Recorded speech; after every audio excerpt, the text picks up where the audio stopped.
What Is up, it brother? just me, bruh, or do when you hear beats after Saturday night, certain beats just make you want to just Yeet.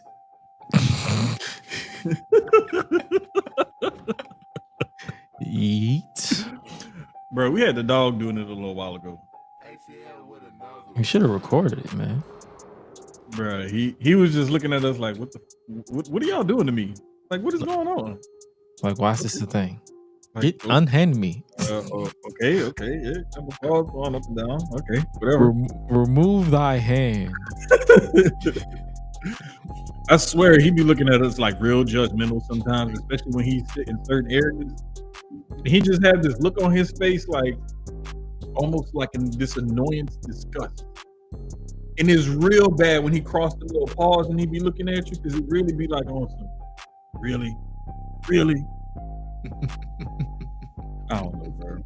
I know he be sick of us. I know he be sick of us. Yeah, I know what I'm sick of. I'm just like one thing about going to the gym, you see a lot of shit in the evening, in the afternoon. Because I usually go during the morning because that's when it first open. Nobody's in the way. Right. It's about a solid 2-3 hours. So it opens at 5. I'll be out there by 8.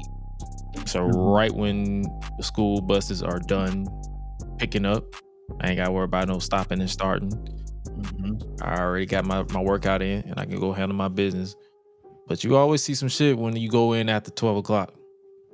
Like yesterday I saw this nigga with a well, I won't even say nigga because he was a whole white man, but that man had a beer belly. Like, I mean, not a beer belly. That was a roid belly. Like, I've seen my fair share of beer bellies. I used to have a beer belly, like a little mini beer budge. Hey, yo, revelations.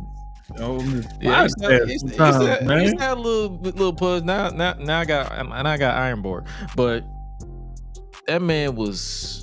I'm like, brother, because he's walking. I'm painting this scenario. I'm on the lat pull to basically help with my back. So I'm like prepping myself, and I look to my left, and this dude just walking, dragging his bag with the biggest belly. I'm like, and he got his weight belt on. So I'm like, brother, I know for a fact that is a roid belly because that belt buckle is on its last buckle and it's not moved. Because you know how when it's a fat belly, it like pushes in sometimes. Yeah, bruh. It like, yeah, because like they have a certain softness to it. It's like fluffy. It'll move. It'll even like kind of, wiggle a little bit or whatever. But them roid bellies, I put it to you like this. Regular fat bellies and roid bellies mimic natural or bad breast implants. Or BBLs. BBLs too. Same thing. Yeah, BBLs. Because I'm like, brother, you one bad exhale and your whole belt is just popping.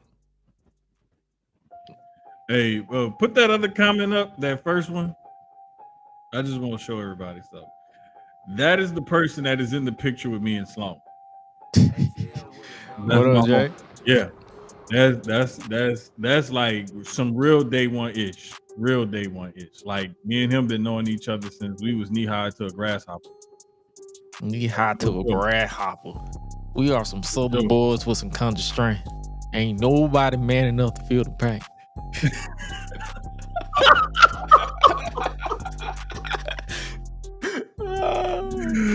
Hey, ain't no breaking this black neck. Yeah, guess so. I would say it's black neck because I ain't nothing red about my neck unless I got a rash. Sure. I walked into a BBL company. Speaking of a BBL, I was in the gym today because that first story was yesterday. I was in the gym today, and I'm going over to do some calf raise because you sit down and you do some calf raise so you can build your legs. Because I've been on my mission to build my glutes and my lower body because I be deadlifting with literally nothing on my down. Like I'll be trying to make sure I'm not out here deadlifting my upper body, but then my legs shaking like a salt shaker. Oh, bro. Those are things that I'm scared of going back into. Yeah, so it's like I found the perfect balance. So I'm doing the calves, and I look over and I'm seeing this lady. She's pulling. You know, I'm a man. I got eyes. I see ass in the air. I'm gonna look. I'm not gonna stare, but I'm gonna look. I'm It's gonna see. natural. It's natural. I'm gonna be like I'm in the mirror. I'm like, what up though? So she's pulling it. She's pulling it. She's walking, and then she stand up, and I'm like, what the rest of it?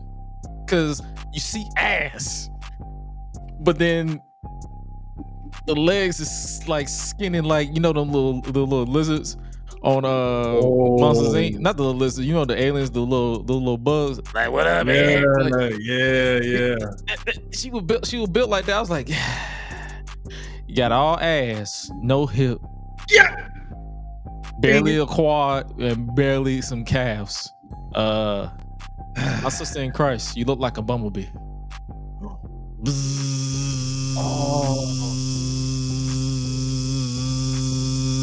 Oh, she built like that movie. What is that Disney movie with the bees?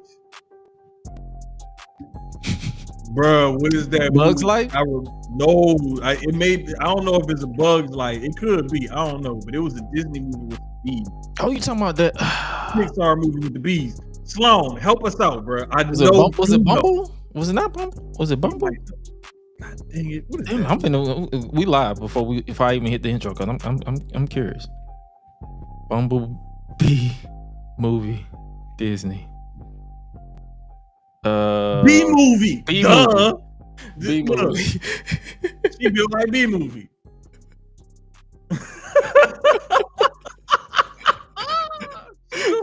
Movie, dog. I'm like, God damn! You look like you make one more turn. You about to say, about to just, bruh. And look, okay, so I think it's bees that can only sting you one time. Wasp, I think, can sting you multiple times.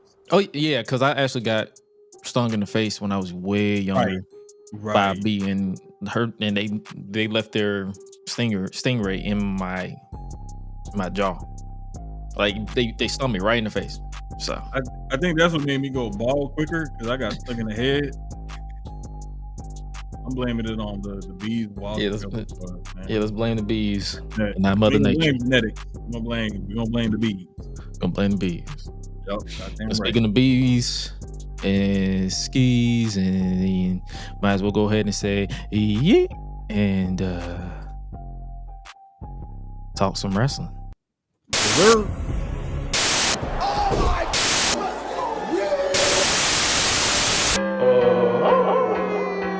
Feeling like Gresh Unleashed. When the club go around here, I'm a cactus. Bang, bang, gang, I don't owe you jack. When I'm in the ring, it's just me and my best friends. OC cutting no slack. Hollywood Miz, you can put me on the A-list. Gresh Unleashed, better put it on your playlist. Me and my fam be ballin' like the Bruce. Fight night, baby, hard hitting like Sheamus. Family first, yes, bloodline business. Winning all the gold, look at how they witness. I was taught to be the greatest. 1,000 days I'm running, check out the book of Guinness.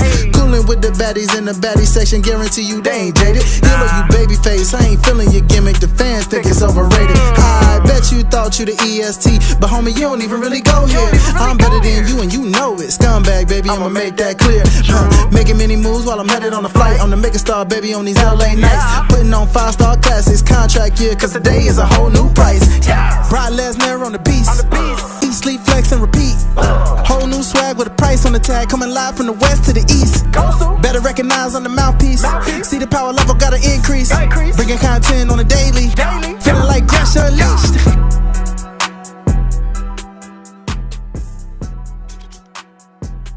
Greetings and salutations, ladies and gentlemen, boys and girls, non-binary pals, baby mamas, baby daddies, and everybody in between. Welcome back to the Gresh Unleashed podcast. This is episode 105 of the show that brings you the good vibes to the best of our abilities. Joining you as always is the voice that does the most, the purveyor of mischief, Gresh. And joining me as always is one of my main man, one of the newest members of the Unleashed multiverse, if you will. He is none other than my guy, Jermaine. What's up with you, bro? Not much, bro. Just living life. Living your life like it's golden. Living your life like it's golden. Living your life like that. Snap it back. Snap. Nah, Had to go back in time. bruh, them be like, I'm not gonna lie, like we've had shout out to Ahan and the crew, man, CDB Multimedia Network and whatnot. We've had like music spaces going the last couple of days. Last night it was actually a marathon space because it went about 12 hours or so. And we talked like nothing but music, and everybody got in, shared their opinions. There wasn't no like arguing, fussing, fighting. People wasn't going crazy, talking over each other, nothing like that. It was just some good, like, it was just a bunch of people coming together, having a good time, talking music. So shout out to the guys because that was kind of fun last couple of nights. Yes, sir. Yes, sir. So other than that, yo, how's outside of that, how's life been treating you as far as your fandom with wrestling? I think wrestling fandom has been pretty good. Like, okay, so I gotta catch up on TNA because I've been trying to get back into it, and then when they signed Mega Chin, that kind of put a damper on things for me. What's that mascot for that pie? It's like a moon. Is it called moon pie? Yo, bingo! Because that's one of my favorites. That's one of my favorite snacks. She the mascot for the moon pie. Bro. They don't even have to put no makeup on that. I mean, like costume makeup. I'll say. Listen, if Natalie Nunn needs someone to portray her in a autobiography movie, there you go. Bingo. You don't even got to do. You don't even got to search for chins. Y'all got y'all are chin by the chin. Like you see how my beard is. I'm gonna turn to the side for y'all. That's like Tessa Blanchard's chin. Tessa Blanchard's chin is literally my beard, but it's like tilted up because it kind of like juts out at an angle. So like if my beard just permanently did this, that's like her chin. Fix my stuff back before I start looking like Tessa. There we go. All right, better. Oh, man, it's been pretty good though. I've been pretty pleased with everything. Like one thing that like I think I said this a couple weeks ago on the pod, but I love this time of year because WWE's ramping up and they're in Mania season full swing now since we're after the Rumble. AEW is going to start ramping up because they have All In coming up this summer. They have Revolution first. Yeah, they have that first, but I'm saying like they're approaching their big season. They're about to get into their big season as WWE is in their big season. So it's like we get all of that, and then there's all these good like trades and stuff going on in the NBA. NFL is in their offseason. Like there's just so much going on. Yeah, that Luka trade threw me off. Look, we had another marathon space that night. That space actually, because look. After the Rumble goes off, I'm on a high, bro. I'm like, I went to go pick up my daughter because like as she was getting off from work, the Rumble ended. It was like God looked down on me and said, you know what? I got you, homie. I'm gonna make sure the Rumble ends and then you can leave the house. Worked out perfectly. Anyway, I'm on the way to go pick her up. I'm eating in the car. I'm riding on the high. I'm watching the post-game show. You know what I'm saying? In on the phone. You know, we get something to eat and everything. Come back to the house. I'm watching stuff on TV. I'm doing the post-game thing, and I'm just, going over my notes and everything, right? And I'm like chilling, getting ready to just like wrap it up. Like, I'm gonna fire up the Rumble again, maybe. Just start my rewatch now.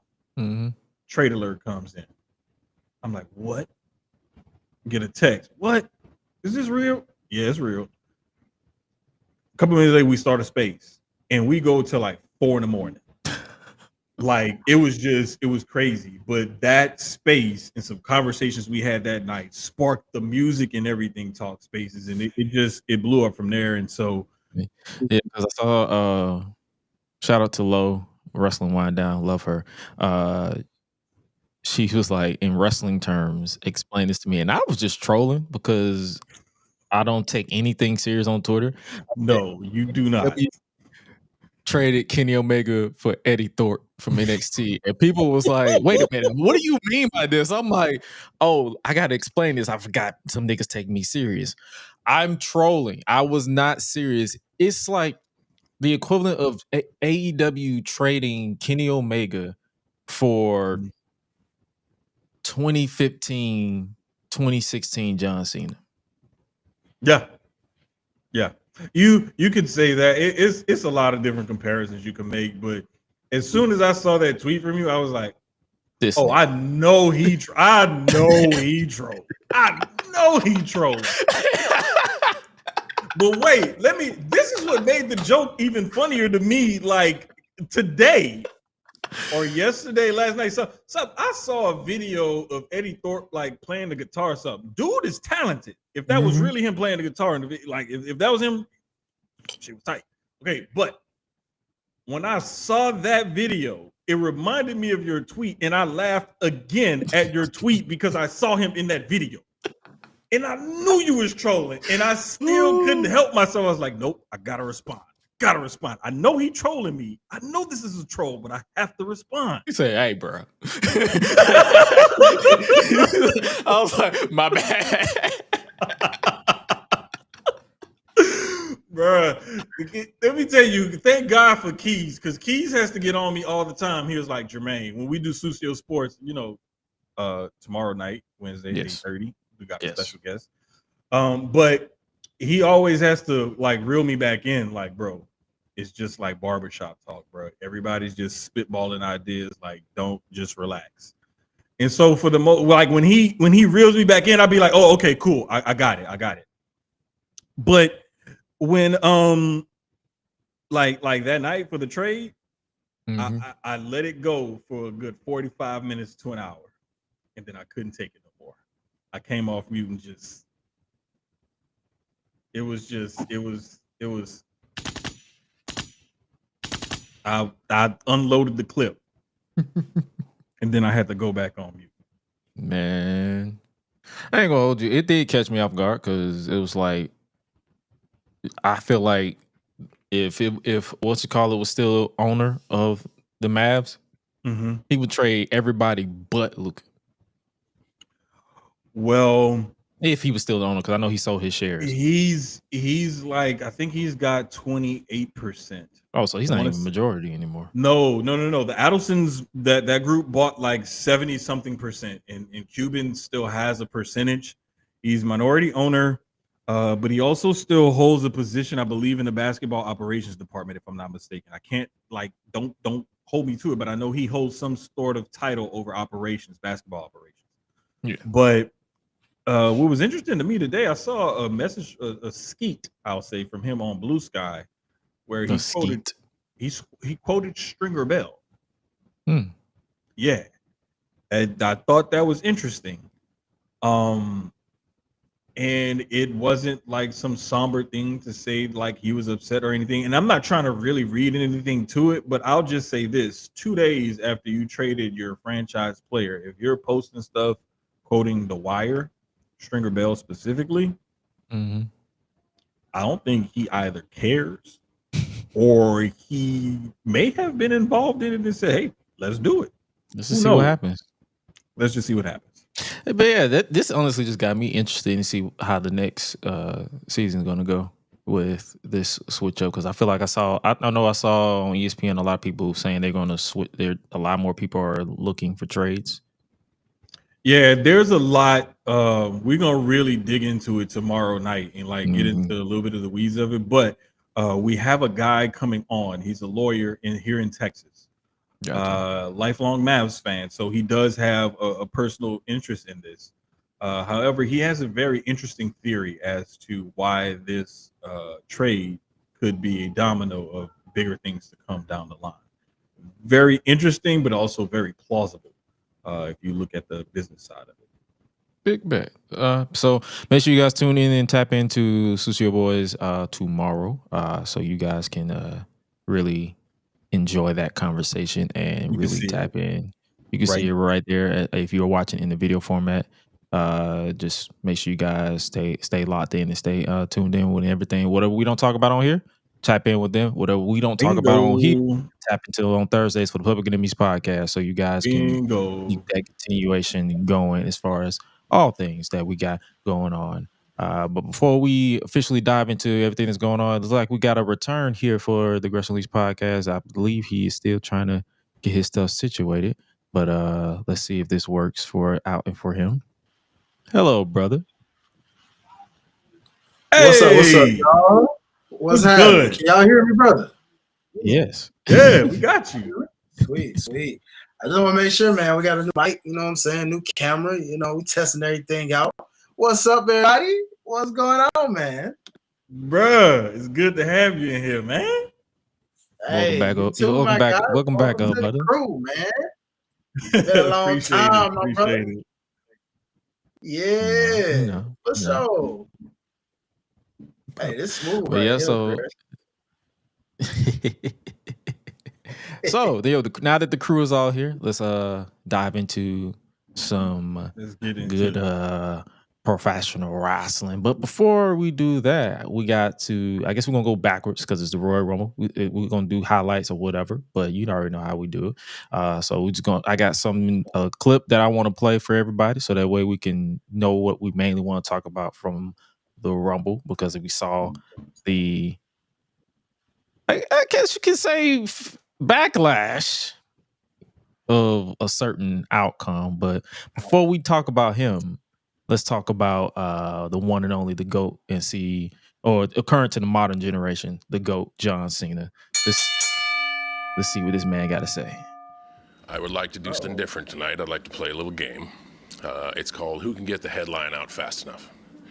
So I'll be fielding no questions and trying to do my best to make a statement moving forward. In the 23 years I've been in this business, I know there are different perspectives about my path, but my truth is I've never used my opportunities for a spot that I haven't earned.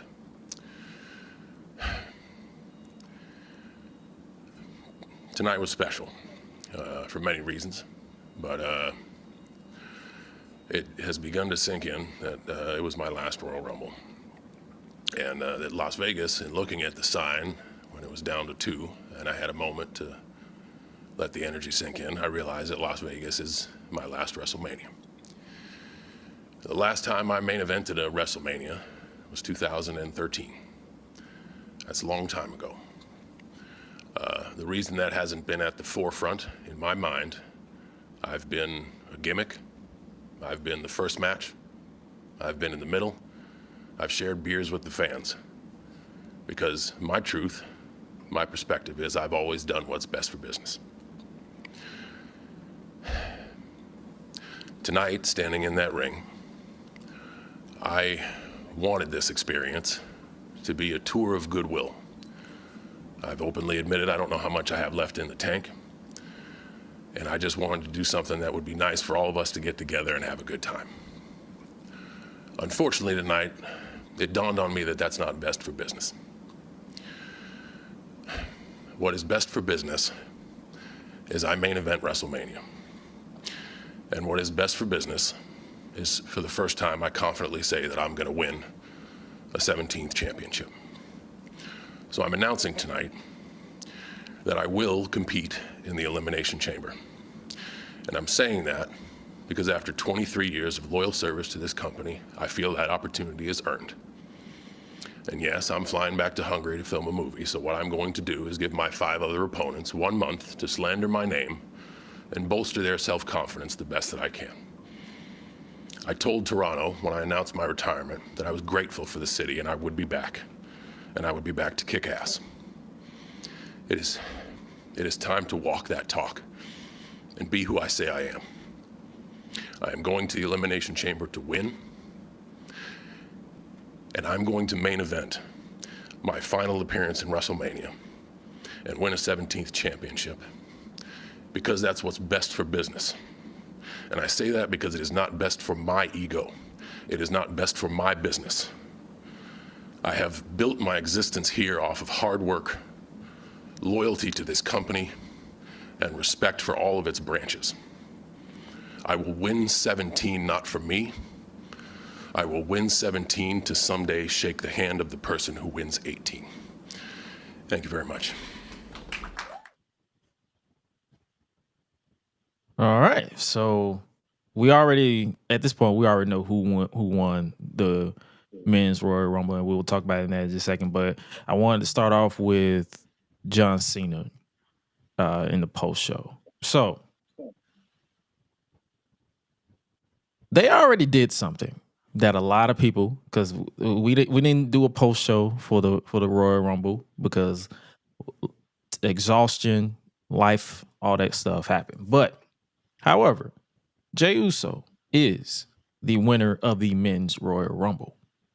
And when I tell you the reaction to it was mixed online, but was positive in person.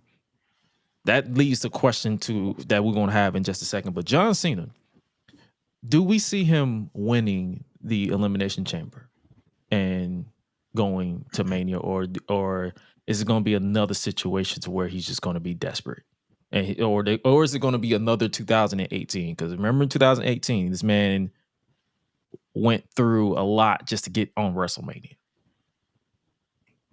Like, is this the predictable route that they're going to go? Elimination Chamber, John Cena wins. I don't think so. Just because he announced it. And I don't think they want to foreshadow it too much. I think it would be better if he just did the, not really scrappy underdog, but the old timer, one last time, I got one good fight left in me, brother. Something like that. But I just feel like because he announced it and he sounded all sad, and I'm gonna invoke my veterans' rights, basically, like I'm a big bro, y'all, basically is what he's saying, into the Elimination Chamber. But I think it just sets up for him to have this like character redeeming arc for his retirement run. He's gonna lose Elimination Chamber. He's gonna be running out of options, and somebody's gonna come along and be like, I can do this, or we can do this, or whatever. He's gonna have a Mania match, but it ain't gonna be nothing like what he wants. So Hi-Lite, you got anything you want to add to that?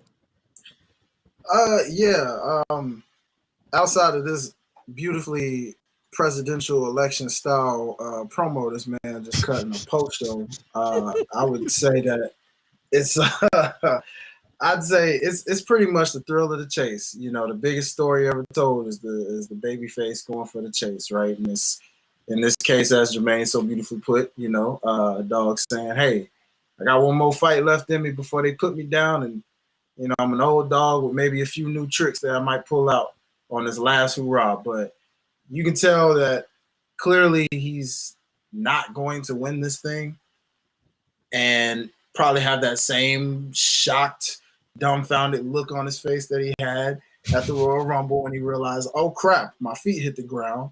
And he's gonna, realize like, oh crap, I didn't win what I said I was gonna do. And I gotta go with JD when he mentioned the fact that right now the 17 chase should be something pushed towards the end more so than forced for WrestleMania. You should just go ahead and tell the better story of him just trying to get a freaking win for once, and actually get some wins racked up, which then sets up that chase of I'm gonna get title number 17, whomever he takes that from, whether it's Cody or whoever's world heavyweight champion by that point of when he goes for number 7.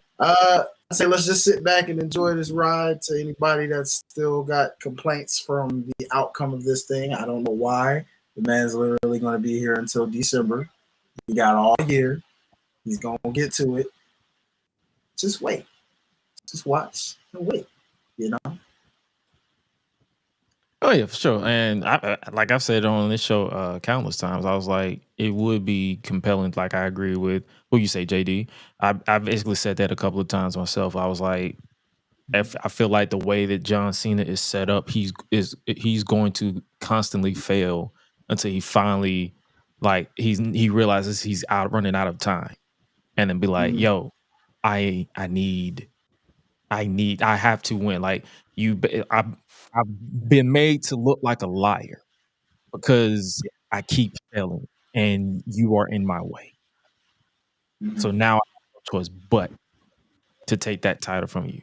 Who will be the champion by the time that happens? If they don't go this predictable, not the predictable route, but they go this easy route. Because one thing about Triple H that I've noticed for the past, since he's taken over for the past year, he goes the easy way. Not necessarily the predictable way. Sometimes it be predictable to us because we're like, oh, we saw that a mile away. But I'm talking about he goes the easy way, like he doesn't take a chance. He doesn't box most of the time. It's every like Saturday night's main event. The first he could have easily did like a quick title change on the last two times that they did a Saturday night's main event. Didn't do it. Went the easy route. Not saying it's a bad thing, but he went the easy route. What he didn't do with the easy route when it comes to the men is giving the title of Royal Rumble champion to none other than the main event himself, main event Jey Uso. It's not even in the nickname anymore. He is literally on his way on the road to WrestleMania. And I love it. I love when they go the unpredictable route. Yes. Absolutely, the fact that it was him and Cena the last two, and as dramatic as they made that final elimination, it really hooked people. Because if you look at the reaction videos, the reaction videos were off the charts. Like normally you'll see like good reaction videos and it'll be like but it was just like a whole like teeter-totter back and forth. You heard cracks in the voice and all that stuff. Bro, like even the audio from the ring when Jey audibly saying, oh shit, after he won, like it's still like it was that big. It was that crazy of a moment. Like he couldn't even believe it. Because he said, oh shit. Oh shit! I did it, Yeah. and I started celebrating. Yeah. I'm like, yo, bro, like that is by far the best like mouth reaction that I've probably ever seen a superstar give when they realize like we've seen a lot of like surprise reactions from a talent when they realize like they won, but like Jay's probably go down in history as one of the best. Like Homeboy gave you that authentic, and as they say, you know who he is not a character. That's literally him in real life that organically came to life and became exactly what it is right now. And it's one of those things where, bro, you're just looking at it and you're like, yo, that is about how he would really probably react for real and say like, oh, like, yo, we here. I'm gonna put it to you like this: if Jey Uso was to win the title in Mania, that pop will rival the pop Daniel Bryan had at WrestleMania 30. Yeah. And I was in the building for that one. That pop will rival Daniel Bryan's pop because Jey Uso is that over right now. Like you can say what you want, argue with your mama, if that really even is your mama, because it probably ain't, and they just told you that's your mama. But that pop is gonna rival Daniel Bryan's pop. Hey, let me ask you, Jermaine. It's crazy you say that. A lot of people, well, not really compared these, just kind of mentioned how, like, arguably we've seen this before in different ways, right? But we don't see it every often. And last time we really saw something this organic was Kofi Mania, and then, of course, as you mentioned before that, the Yes Movement situation. So, like, I wouldn't necessarily compare the three because they're all unique and different in their own ways, but do you think it even rivals the pop that even Kofi got from Kofi Mania that year? I think so. Part of the reason why it's going to rival that one is just acoustics, because that was an open air stadium, whereas the Superdome is a dome, and then Allegiant Stadium is a closed air stadium as well. I think the acoustics kind of hurt Kofi's pop, but the crowd reaction on all three were the same. It's just the volume is more or less what I'm talking about, how loud it's going to be. Allegiant Stadium is a little bit more cavernous, I think, than the Superdome is, but I still think that pop is going to be crazy because there's going to be roughly about the same amount of people in there, maybe a little bit more, but I think the volume, the decibel levels are going to be off the chart. You won't have to worry about the Philly cold and people not Exactly. reacting because they're freezing on if it's on night one. So, Man, come on, Exactly. bro. Desert heat, baby. Hey, I'm gonna tell you this much though. Real talk, Oos. Hey, that strip gonna be popping if this man mess around and win that championship, boy. They gonna be lit on that strip, boy. Hey, strip Look, gonna turn into Heat Mania after party for sure. Look, I stayed. We locked and loaded. Me and the guys, we locked and loaded for Vegas for Mania. We all pretty much decided to stay until Tuesday for reasons that makes of our sense. own.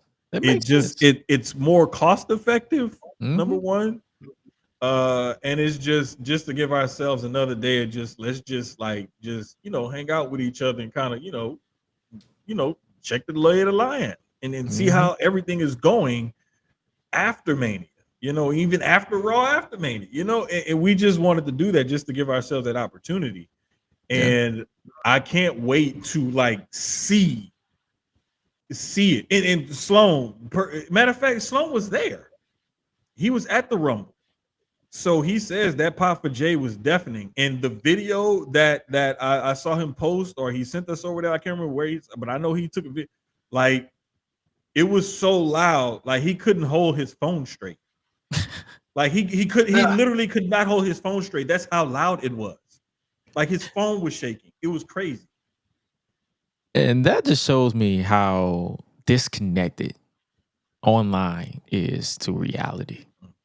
The reason why I say this is because when Jey Uso eliminated John Cena, people lost their mind, but the people in the front, they were shocked. And then they processed it, and then they lost their mind. But across the board, everybody lost their mind.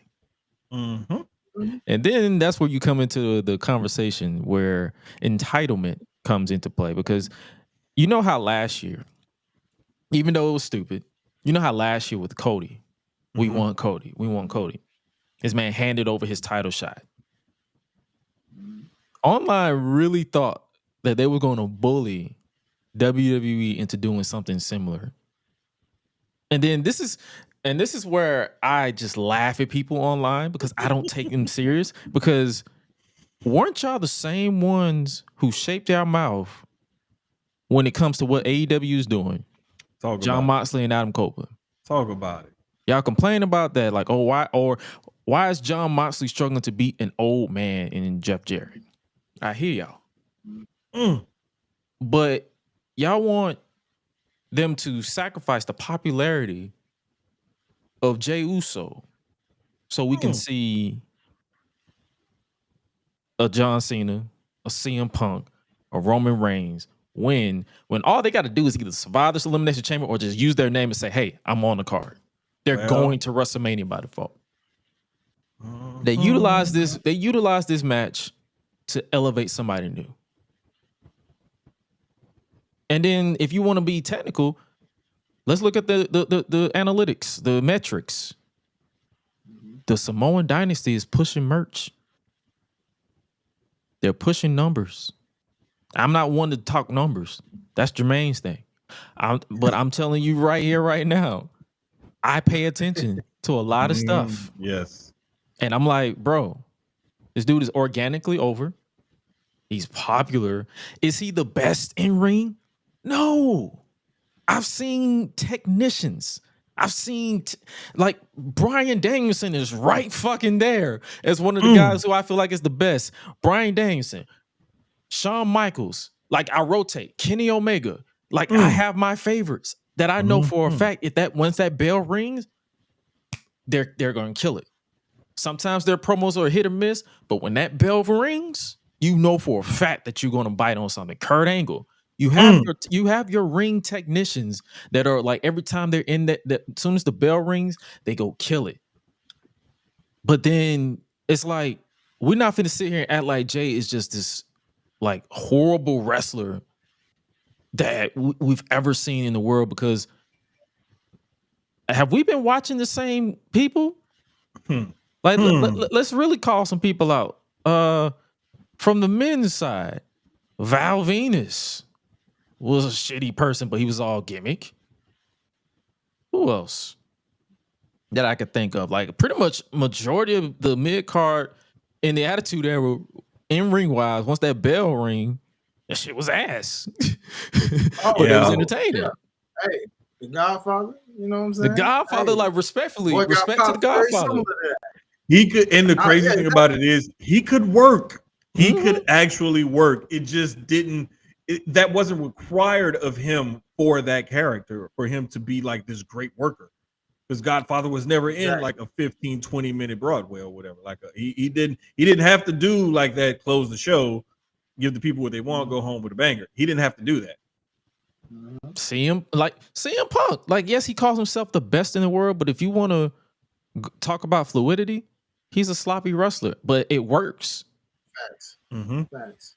Like they be the people's argument is always be like, yo, I need him to they be wanting these people to execute a wrist lock perfectly, and I'm like, I ain't gonna hold you. I enjoy my wrestling to be a little sloppy because it makes it feel more real.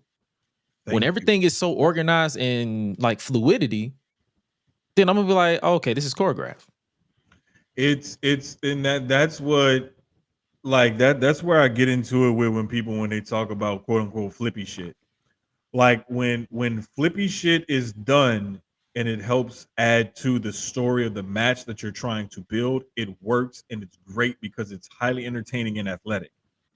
But when you have too much coordinated like stunts and spots and everything, and it's feeding into each other, and it's just one spot after another spot after another, then it's like we're losing the recipes on telling the story. We're just executing moves now to show people something. Like I don't mind flippy shit, but it has to tell a story. That's what got me into a lot of like actual lucha libre down in Mexico, because they use the flippy shit to tell the story. They don't lose the story in the flippy shit a lot of the time. Same thing in Japan. Oh yeah, in Japan, they legit just punch you in the face. Yeah. Yeah. So and it's like it's like it, and then that's what cracks me up. It's like people be wanting, they like, what's the reason? What's the reason? We give you the reason. He's over, as far as he's popular. You feel the emotion whenever he speaks. Mm-hmm. When you take away, like, and then they like to discredit him, say, "Oh, he's a catchphrase, he's an entrance." But y'all, that makes me know y'all don't really pay attention, because 5 years ago, before the catchphrase was a thing, he was the right hand man, and that man was making us. He was basically emotionally abused by his cousin, and we rallied behind him organically. They didn't force him. They put him in this position. Yes, him being related in the Anoa'i family put him in this position. But we've seen, like, if y'all really pay attention, we've seen people who are second, third generation talents that fumbled in certain positions that they was put in because they were ass. Bro, we can even go. Ooh, exactly. Ted freaking DiBiase Jr. Man, good Lord. Just saying, man. I have to adjust my seat after that. Like Ted DiBiase Jr. Curtis Axel. What's his name? Ricky the Dragon Steamboat son. Oh, Richie well, Steamboat. I'll say this about Curtis Axel. He was still a good worker and everything, to the point where they trusted him helping get like The Rock and stuff ready. I think he just didn't have any charisma, personality, or anything. That's what I mean. He was just like, he was bland. He didn't have it. Like he's the exact opposite of Jey Uso. Yes. Excellent ring technician, can do it all in the ring, and just devoid of anything that will make you say, I want to watch this guy. But see, I'm glad you said that, Jermaine, because this was my thought as I sat and like listened about hearing about all this negative discourse, right?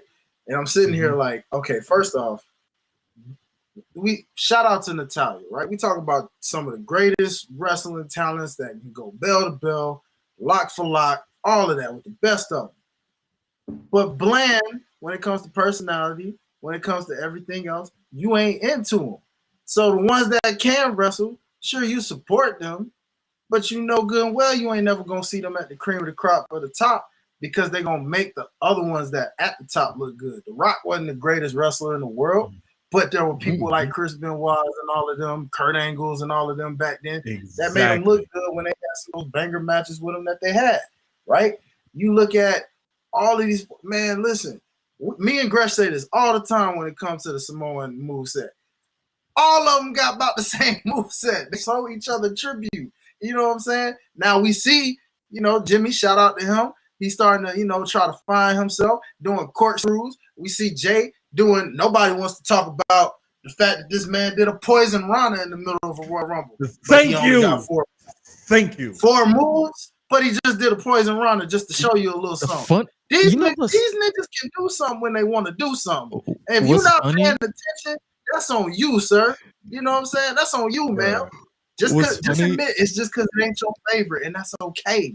You know what I'm saying? You see LA Knight, people were saying he wasn't the greatest wrestler. Look, homeboy started doing a little rope move where he get on the second rope, jump on the top, and do an elbow. I'm like, oh, snap. He's showing y'all something.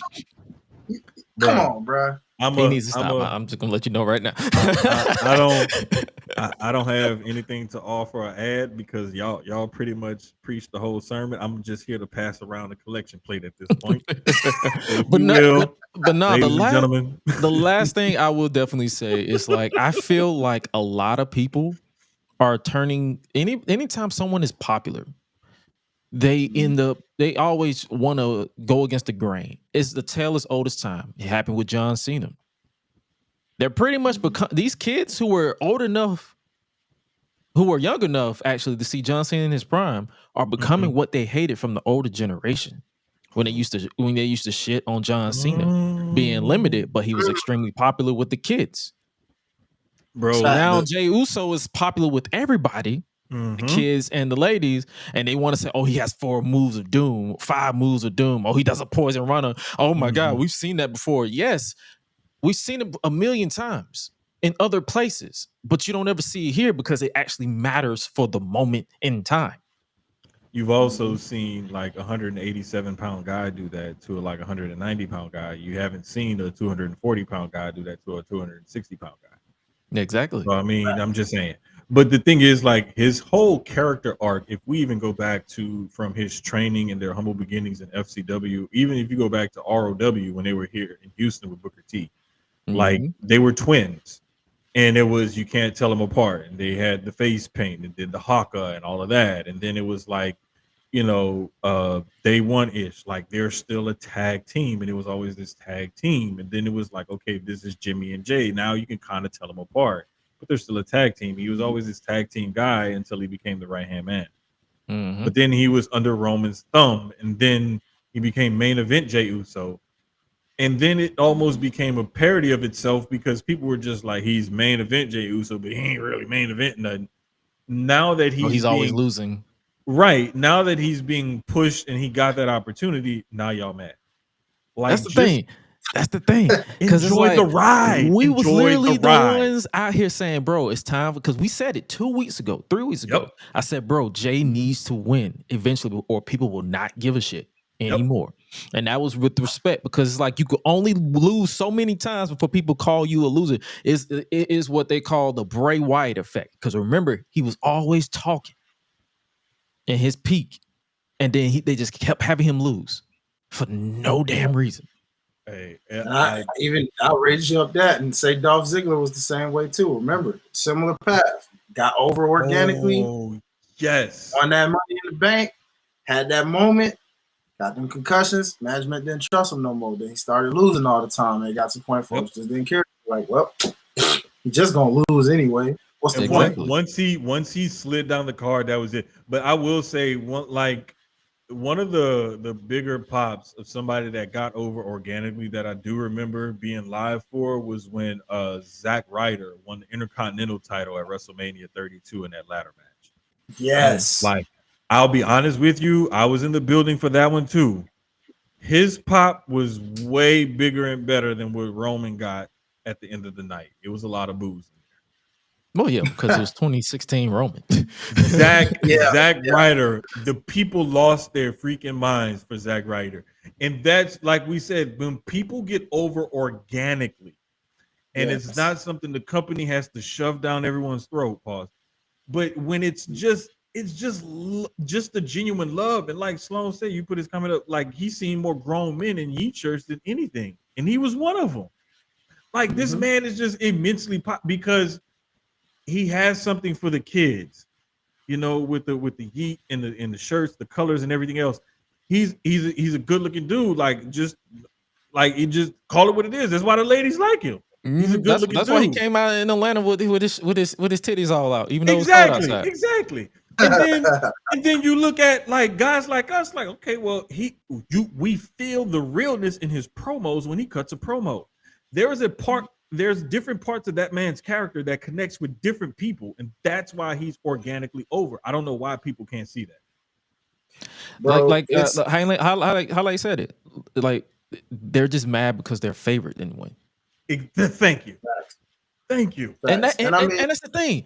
That's okay. It's okay if your favorite doesn't win, but you don't have to always be in everybody's comment bashing Jey, because it's like you're literally becoming what you hate, because they be the same niggas and niggas, because I call the women the same niggas and niggas who always be like, well, I don't like this, but why you always got to be negative? You're doing the exact same shit that you're complaining everybody else is doing to you.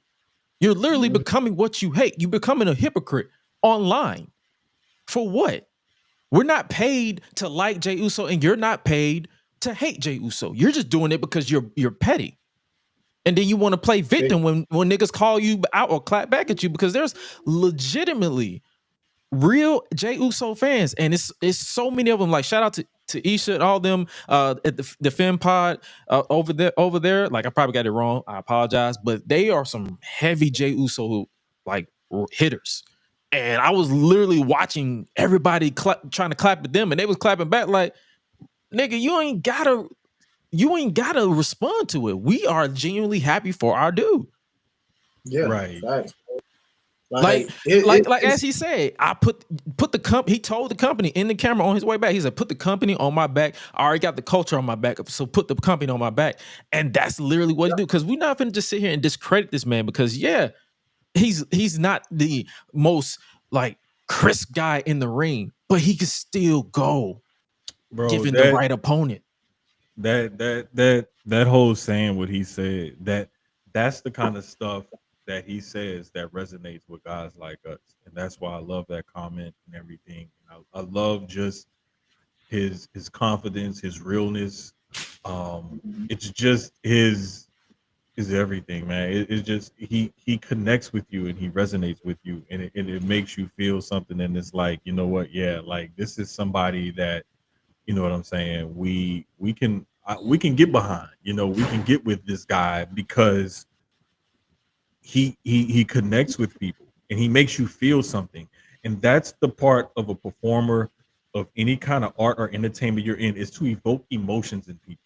And when you can do that as a performer of any type of art, sport, whatever, it resonates with people, and that's what makes that human connection. I like that. You know, real quick, I'll say this on adding on what Jermaine just said, bro.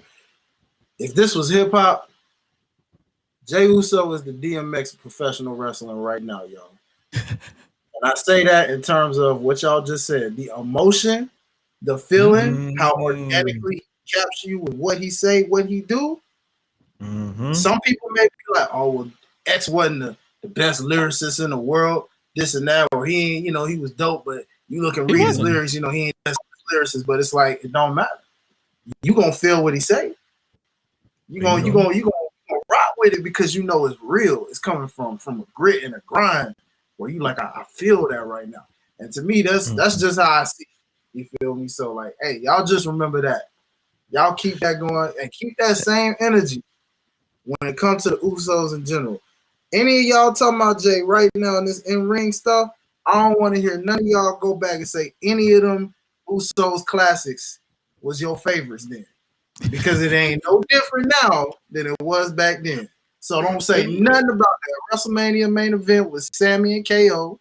Don't say nothing about the tables match that they had on a pre-show that slapped with the Dudleys. Don't say nothing about any of the matches they had with the New Day. I don't want to hear none of that. I'm just saying. Nah, they got back. y'all just love flipping up. So, like going forward, we on the road to Yeet Mania. Like we not finna acknowledge y'all anymore after what we just said. But for sure, for real, it's like just get offline, honestly, because literally, what happens online does not resonate with what happens in that building, or does not resonate with what happens. Because I'm genuinely friends with people who don't like Jey Uso, but they're respectful about it. Right. And I'm That- genuinely friends with people who love Jey Uso. But the thing, like I just said, they're respectful about it. They're not out here cussing people out, bashing people because their favorite didn't win. It was like, well, I'm interested to see where the story goes with this. And that's what literally drives everybody. They're like, where does the story go with this? And we got a little bit of that on Raw where Gunther was basically like, yo, please don't choose me because I'm going to whoop your ass. I love it. The fact that Gunther keeps it straight and narrow about everything, and he's starting to add some flavor to it.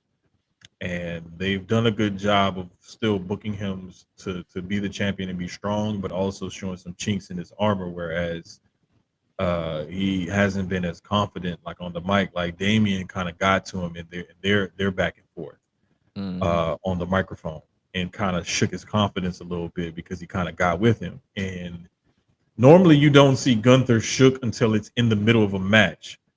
But in the last few back and forths that he's had, you've seen him kind of look shook before the match. And so that's that little tweak in his character, just enough to still keep him as that same character, but make him more interesting because now he's not as self-confident as he was before. Now you see you can shake his confidence. So I love what they're doing, and I love that Jey has another shot at him potentially on the table. I pretty much think if they're going to go to Mania with the way things are, this will be the match that we'll get at Mania, and it'll probably main event night one. The random what if scenario. What if he chooses Cody? Would that be intriguing? If he chooses Cody, this would be intriguing on many different levels. Because wouldn't his cousin, the head of the table, the tribal chief, feel some type of way that little cousin, former right hand man, is coming after the title that he says he wants back? We're not even that. Not just that. Not saying it's gonna happen, but I'm just saying that would be kind of like, not just the Roman aspect of it. You have to look at it like Cody has been saying he's quarterback, he's QB1, he's the guy, he's the flagship. I'm the guy. I'm the standard bearer of the company. Jey Uso, main event Jey Uso is now saying, nah, I'm coming at you, dog. I want that top spot. I think it's my turn to carry that ball now, and I'm coming to take it from you. Like that in and of itself, in the past history that they have from Jey being with the bloodline to Jey being not with the bloodline to Jey being on his own, there's a lot of layers to peel back. That main event would be a literal blooming onion. Mm-hmm. And that's what I'm saying. Like it's interesting. Like if Triple H takes his gloves off, because he, like I said earlier, he likes to play it safe with his booking. If he takes the gloves off and actually reel you in, whether it's a story with Gunther, because keep in mind, this will be the 4th time that Jey and Gunther have faced. Jey lost all 3. He has no choice but to win that title. However, if he goes after Cody, there's a default story regardless, because you have the Roman factor, you have the ties to the bloodline factor, you have the fact that they are former tag team champions back in 2023. There's so many factors that they can go with the interesting tale, but we all know that this is the story that they're going with. It's going to be Gunther versus Jey. But I just had to throw that what if in because that would have been intriguing. To add to that what if, just to say, I mean, you've already kind of seen that darker side of Cody a little bit, you know what I mean? So, like, who's to say? I mean, he already feel like he ain't got friends right now. And he ain't even acknowledged Jey when he was like, I don't have any friends, but Punk, you're my friend. I'm like, hey, what about Jey? Jey ain't stabbed you in the back. You know what I'm saying? Like, what's up? He chilling. So this version of Jey now. Yeah, that conversation on Friday gonna be real interesting. Let's just say that. And speaking of Cody, he is still the undisputed WWE champion after a brutal, if you will, ladder match. I'm not gonna hold you. I fell asleep the first time because, like I said, I was exhausted. Like I fell asleep, but I woke up like the tail end. I was just exhausted, but I watched it back, and they was taking some brutal spots. I'm like, I do not envy your back, and I do not envy your neck. I do not envy any part of your anatomy at this point in time. Pause, just in case, because y'all was taking some brutal spots. Bro, that was that match and matches like this that they've been doing lately have really gotten me like really plugged in back into the product because it harkens back to an era of which I grew up watching wrestling because I'm an old nigga. So it's like I remember like the brutal matches and some of the spots and stuff like that. Like I remember when Terry Funk attacked Ric Flair and pile driving through the table after he just had that match with I believe it was Steamboat or somebody. Wrestled like 30 minutes and then Terry Funk attacked and pile drove through a table. Like that was like, oh my God, I can't believe he did that to Ric Flair. Like now wrestling is starting to get back to that because we were in the PG era for so long. We see a package pile driver on TV and we lose our minds. In WWE, that is. So they're starting to get back to like we can have get quote unquote get color now, and we can have these brutal matches and stuff like that, and we can do certain things with still like quote unquote keeping everybody as safe as possible. So I love because that brutality helps tell the story. Again, that's one of my things is you can do the moves and everything, and you can have the high spots, and you can get color and all the ladders and all the gimmick and everything. Tell the story. Just use all of that to tell the story, and you got it. Tell the interesting story because I'm gonna yes. A lot of stories are not interesting. Thank you. A lot of stories, and it's like that's it might not be interesting to us. It could be interesting to somebody else, but 9 out of 10 is not interesting. So it's like tell an interesting story because sometimes the story could just not be good. But this story, the consequences, if you will, because we mentioned Jey Uso. What did Roman Reigns used to say during the beginning stages as the tribal chief? He would tell Jey every time, I understand why you did what you did, but there's consequences to your actions. The picture, if you're watching in video format, the guy in the very back who's watching Cody Rhodes snap on his now former friend, that being the one and only Sami Zayn. Kevin Owens was like, yo, I usually have your back. Can you have my back? And let's face each other at WrestleMania for the WWE title. You win the Royal Rumble, I win the ladder match. So this match is brutal. And Sami is just sitting there watching Kevin Owens get completely destroyed. But I'm lifting the finger, just reacting. And when at first I was like, why are you even come out here? But then I sat down and I watched it. I was like, oh, him doing nothing was doing something. He did not help Kevin Owens. And immediately after that, I sat down and processed some more as I was clocking to work. I said, oh, that nigga about to die. Yep. And he died on Raw. Kevin Owens once again betrayed Sami Zayn. That story is something that they can always go back to the well with, because even in us as fans who know their deep history, we're always going to buy into it. Because every time they've presented it, they've always presented it in a way where it's interesting, and it's always typically Kevin turning on Sami.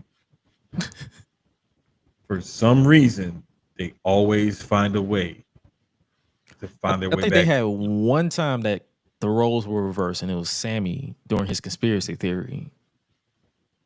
Yeah, That was the one time. that was during the pandemic, the Thunderdome era. That was when they twisted it, and people still did not Sammy feel. was off his rocker. Yeah, that was when he was. Yeah, he was gone.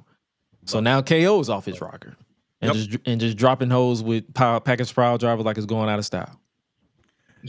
That, and I'm so glad you picked that particular picture for this conversation, because if you peep the shirt that Kevin Owens is wearing, like, that is just Sami Zayn forever.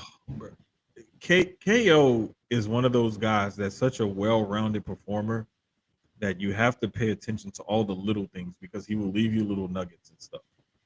And the Canadian son of a systems technician shirt, the Cody sucks eggs shirt, wearing this Sami Zayn forever shirt as he package pile drives him for the first time on live TV, on the WWE TV. Like, just the little things that KO does. All the KO Mania shirts that he had, there were riffs off of other old school WrestleMania shirts. Like, he's the way he does things is so good, and it's so cerebral that people forget that he's not just this, chubby little dude that loves wrestling that just turned out to be a great wrestler. He's actually a really good ring psychologist and just psychologist overall. So I love this feud. I love that they go back to it, and both guys know how to play their parts so well that the audience is always going to eat this kind of stuff up. Now, do we see Kevin and Sami at Elimination Chamber because it's in Canada, or do they drag it out to WrestleMania? Because the reason why I asked that, because there's two scenarios that can happen. If it happens at Elimination Chamber, because what we didn't mention or what we didn't see at the Rumble was Randy Orton, the first guy that got taken out by KO on TV with a pile driver. The Cody pile driver happened off air technically, so nobody on air saw it. But on SmackDown, Randy Orton got taken out by the pile driver. We ain't seen that man, or he wasn't even mentioned since. So if they go the route that I just asked, KO and Sami at the Chamber, that is where I see Randy Orton returning, and they have KO and Randy at WrestleMania. Or do they just drag it out and then have Sami sell the pile driver for a month, return at the Chamber, and then set up for WrestleMania for that big pop? I like that.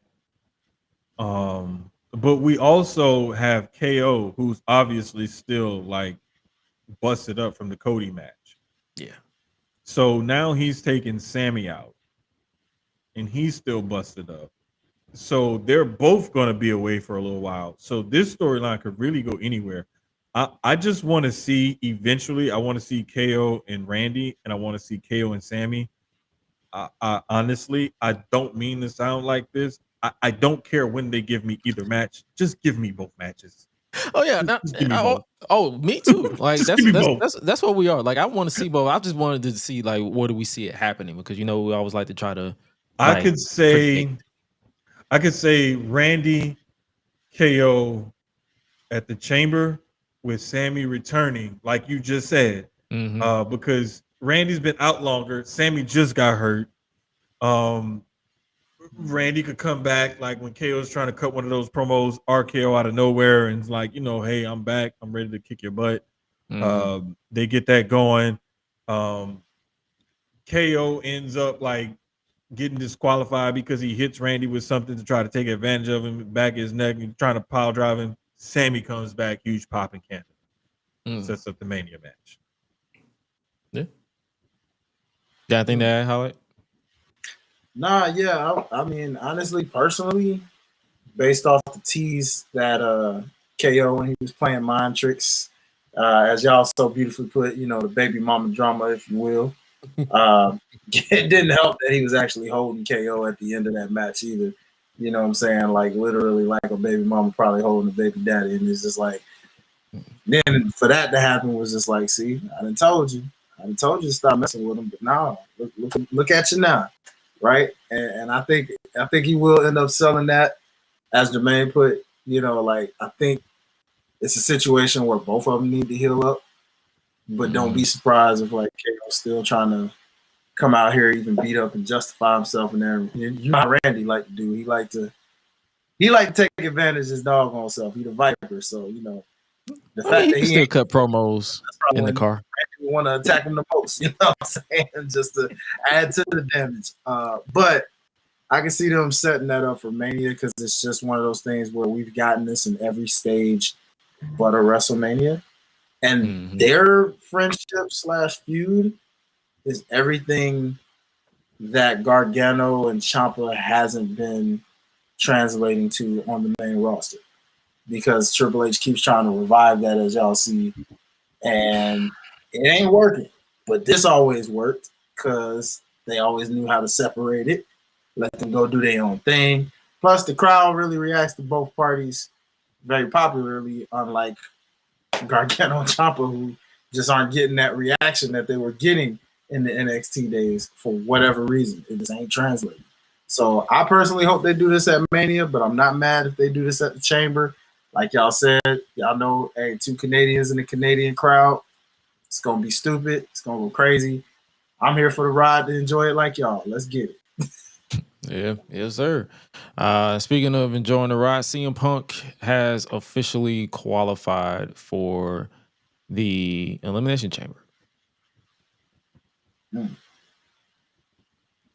I like it because they're going to basically load up the chamber like they loaded up the Rumble. And I love it. The more variables you give, the better it is because I don't like when the winner is too obvious in these multi-man matches and stuff like that. Like, give us some intrigue. Give me something that's going to make me want to tune in. Like, I'm going to tune in anyway, but like, because we're just fans like that. But like, at least give us something to like hang us over the edge a little bit. Like, what is really going to happen? Which way are they going?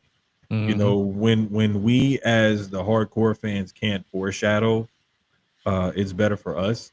But they'll always find a way to bring in the casual fans because of the star power and everything else. So I think doing it like this, they're giving every audience kind of what they want.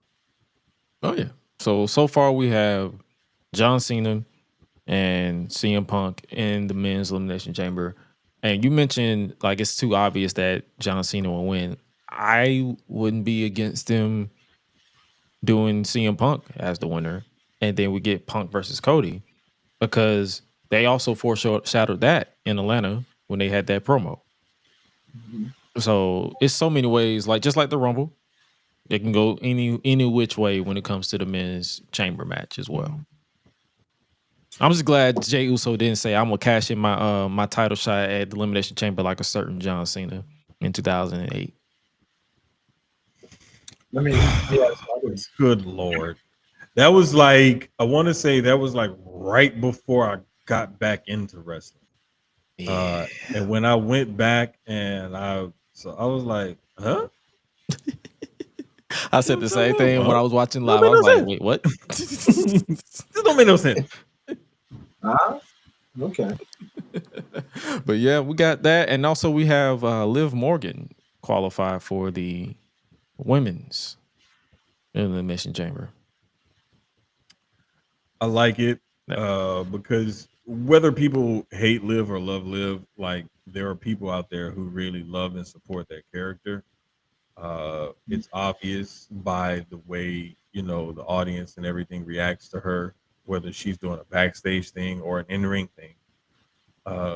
People can say what they want, but you know, she has her supporters, you know, audience wise and backstage. So it is what it is. Oh yeah. They've got that Bella type fan base. Yeah, and I love to me, I love the fact that like she was actually a fan or whatever, and you know, kind of scrappy, scrawny little, you know, smallish, you know, woman's wrestler, but you know, she found a way to make it work and stay there despite.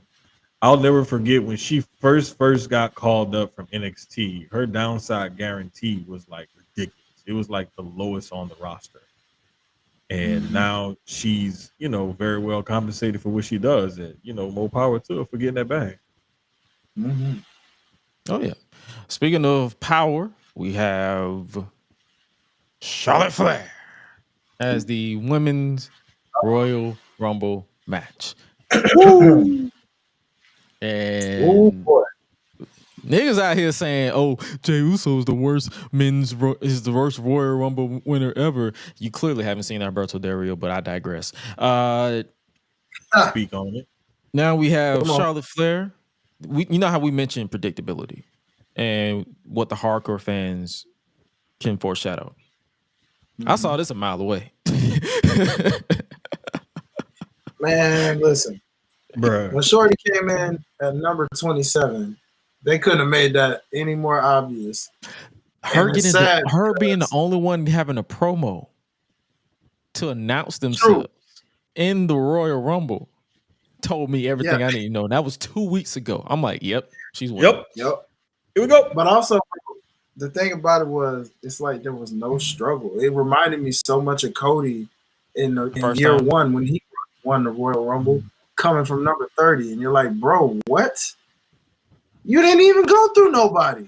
Charlotte ain't go through 15 minutes. 15 minutes.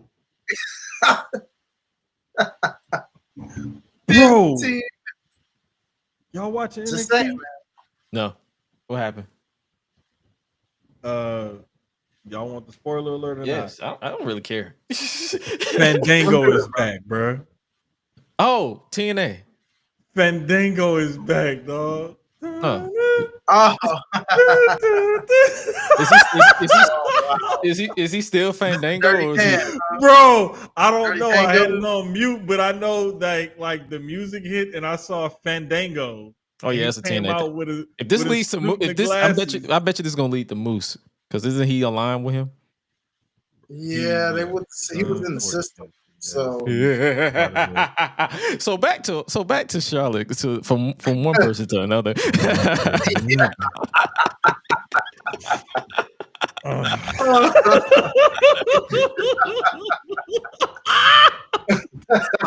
Hey, bro.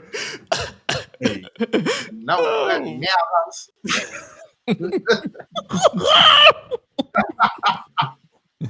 But yeah, that ain't Fandango. It's JDC. Oh man. But yeah, once some fireworks hit Charlotte, I was like, yeah, she's winning this. And then y'all saw that promo on Raw. Did she cut? Look Or here. at least tried to cut. that was eerie as all get out, boy. Ooh. I was sitting there like, boy, But are you serious, Charlotte? well, let's look at this though. What if they already had a plan in place to pivot her? Like I'm saying, she came out and tried to cut the baby face. I came back from injury. I won the Rumble. I main event Mania. Blah blah blah blah blah. Like she tried to come with the baby face, go by the script. You know, Rumble winner, Mania thing from injury. People didn't exactly. People didn't care. What if that was like, okay, let's try to do this, and we'll go try to see what they say. But if it doesn't work, we already know she's a natural heel anyway. And if you look at the promos that they was building up to her return, this babyface, it didn't scream babyface. It screamed like, hey, I am that bitch. I am the top dog. I am the top of the food chain. If you want to be the best, you got to go through me. I've been away for a year, and now you have to earn your keep when I'm back. Do y'all think this mirrors slightly a little bit of like how Rock had to pivot to that final boss character a bit, in a sense? I don't know if this could turn out to be as cool, but do you think it kind of resembled that a little bit? Like, no, the only reason why I say no is because Rock was genuinely confused at people not wanting him to face Roman Reigns. Whereas here, people saw through this, whoever wrote this promo for Charlotte should never write a promo for Charlotte ever again. You ain't got no why are complaints for you me, guys dog. cheering for No me? complaints for me, bro. Why are you guys booing me? She said, whether you cheer me or you boo me, I missed you guys. It's been the hardest 2 years. And it was like, we don't care. It was like, bro, they literally was like, yo, take it. Remember, write it down. I don't give a fuck. They literally became Smokey from Friday. they did not give a damn about this. It's like a part of me couldn't help but laugh, but I was also feeling bad at the same time. Hey, bro. Hey, Cleveland hit him. Cleveland hit him with the Dave Chappelle wrap it up button, baby. They was like, hey, wrap it up. Wrap this shit up. Wrap it up.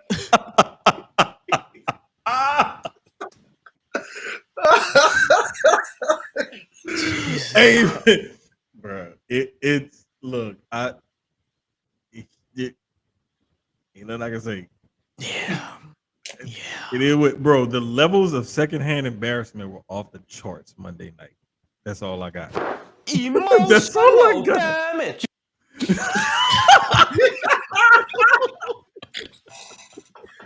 That's exactly what that was, boy. Oh my God. Come on, man. Look here. Listen, Charlotte is a natural heel. Whoever told her to go out there and cut a babyface promo set her up. But luckily, she's a vet. She knew how to pivot on the fly. And yeah, we can move forward from that because now she got Rhea Ripley out here begging for her to choose her because she feel like she doesn't. So that lets you know that this entire segment was a pivot. Because I feel like because I feel like Rhea probably wouldn't have said that if the crowd got behind Charlotte. But now they had the pivot. You could tell this segment went off the rails. Yeah, that wasn't a good look, man. I love the pivot though. If it was a pivot, it was a good pivot. I'll say that. It got me interested simply because, and I think I was talking about this with somebody yesterday, the day before, or whatever, and I was just like, there's ways you can still tell this story, even though it's the third time that they could potentially meet at Mania. There's ways you can tell this story. There's ways you can tell the her and Tiffany story. I mean, hell, there's even ways you can tell the her and Julia story if you really wanted to try to put Julia on Mania.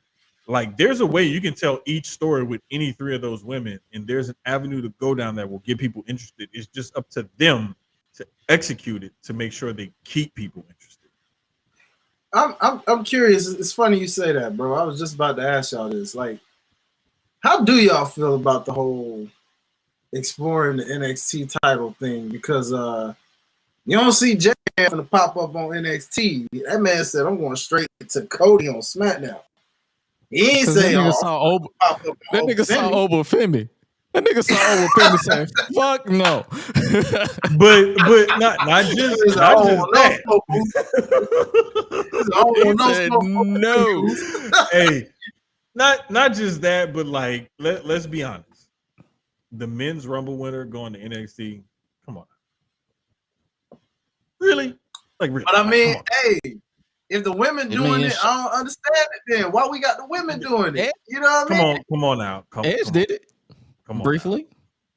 Come on. He did it in 2020. He did it in 2021. You can tell they were just wasting time, but let's be for real, fellas. Yeah, we for real. But also, let's be for real. We know it's a double standard. Also, let's be for real. That nigga don't want that Oba Femi smoke. Hell no. What? I'm a big nigga and I don't want Oba Femi smoke. Hey, what are you talking about? Like I ain't scared of nobody, but I'm gonna be like, damn, boy, man. He look like he hit harder fight than I do. You probably gonna break my back or something because I'm old as hell. But I'm telling you, I'm gonna take a tooth for eye, a dread, or something. Look, I'm coming away like this. I'm leaving. Shoot him. I'm leaving with something. I'm from around the way. I'm leaving with something. Forget all that. I'm just gonna shoot him. Like, get your big ass down.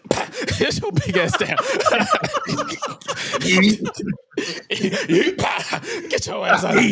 Look, and we done with that. Like, let's make this. Let's turn this 10-minute discussion into a 3-second round out. Bah! Get out of my face. Done. But nah, man, this was unintentionally funny to me because it's like you can tell that was not where they wanted to go, but at the same time, it's Charlotte. She's a natural asshole, right? And it's like she was a heel when she left, wasn't she? Yeah, I believe so. Nah, she was actually still a babyface, but they were telling her to go heel. Was she? Oh yeah, they were teasing. Was the heel, and she was the babyface. Oh yeah, that lets you know how long she been gone. Right. I forgot. Yeah, bro. Exactly. Look, I had to think about it. Because I always write her off as a heel, even if she's a babyface. I'm like, yeah, you're an asshole. She's never been like she's never been like a full face. She's never been like a full face. She's always had that arrogance about her just because of the way she walks to the ring, her mannerism, the way she presents herself, and everything else. She's never been a full face. She's always been a tweener. The last time she was a full face was 2015 when she got called up.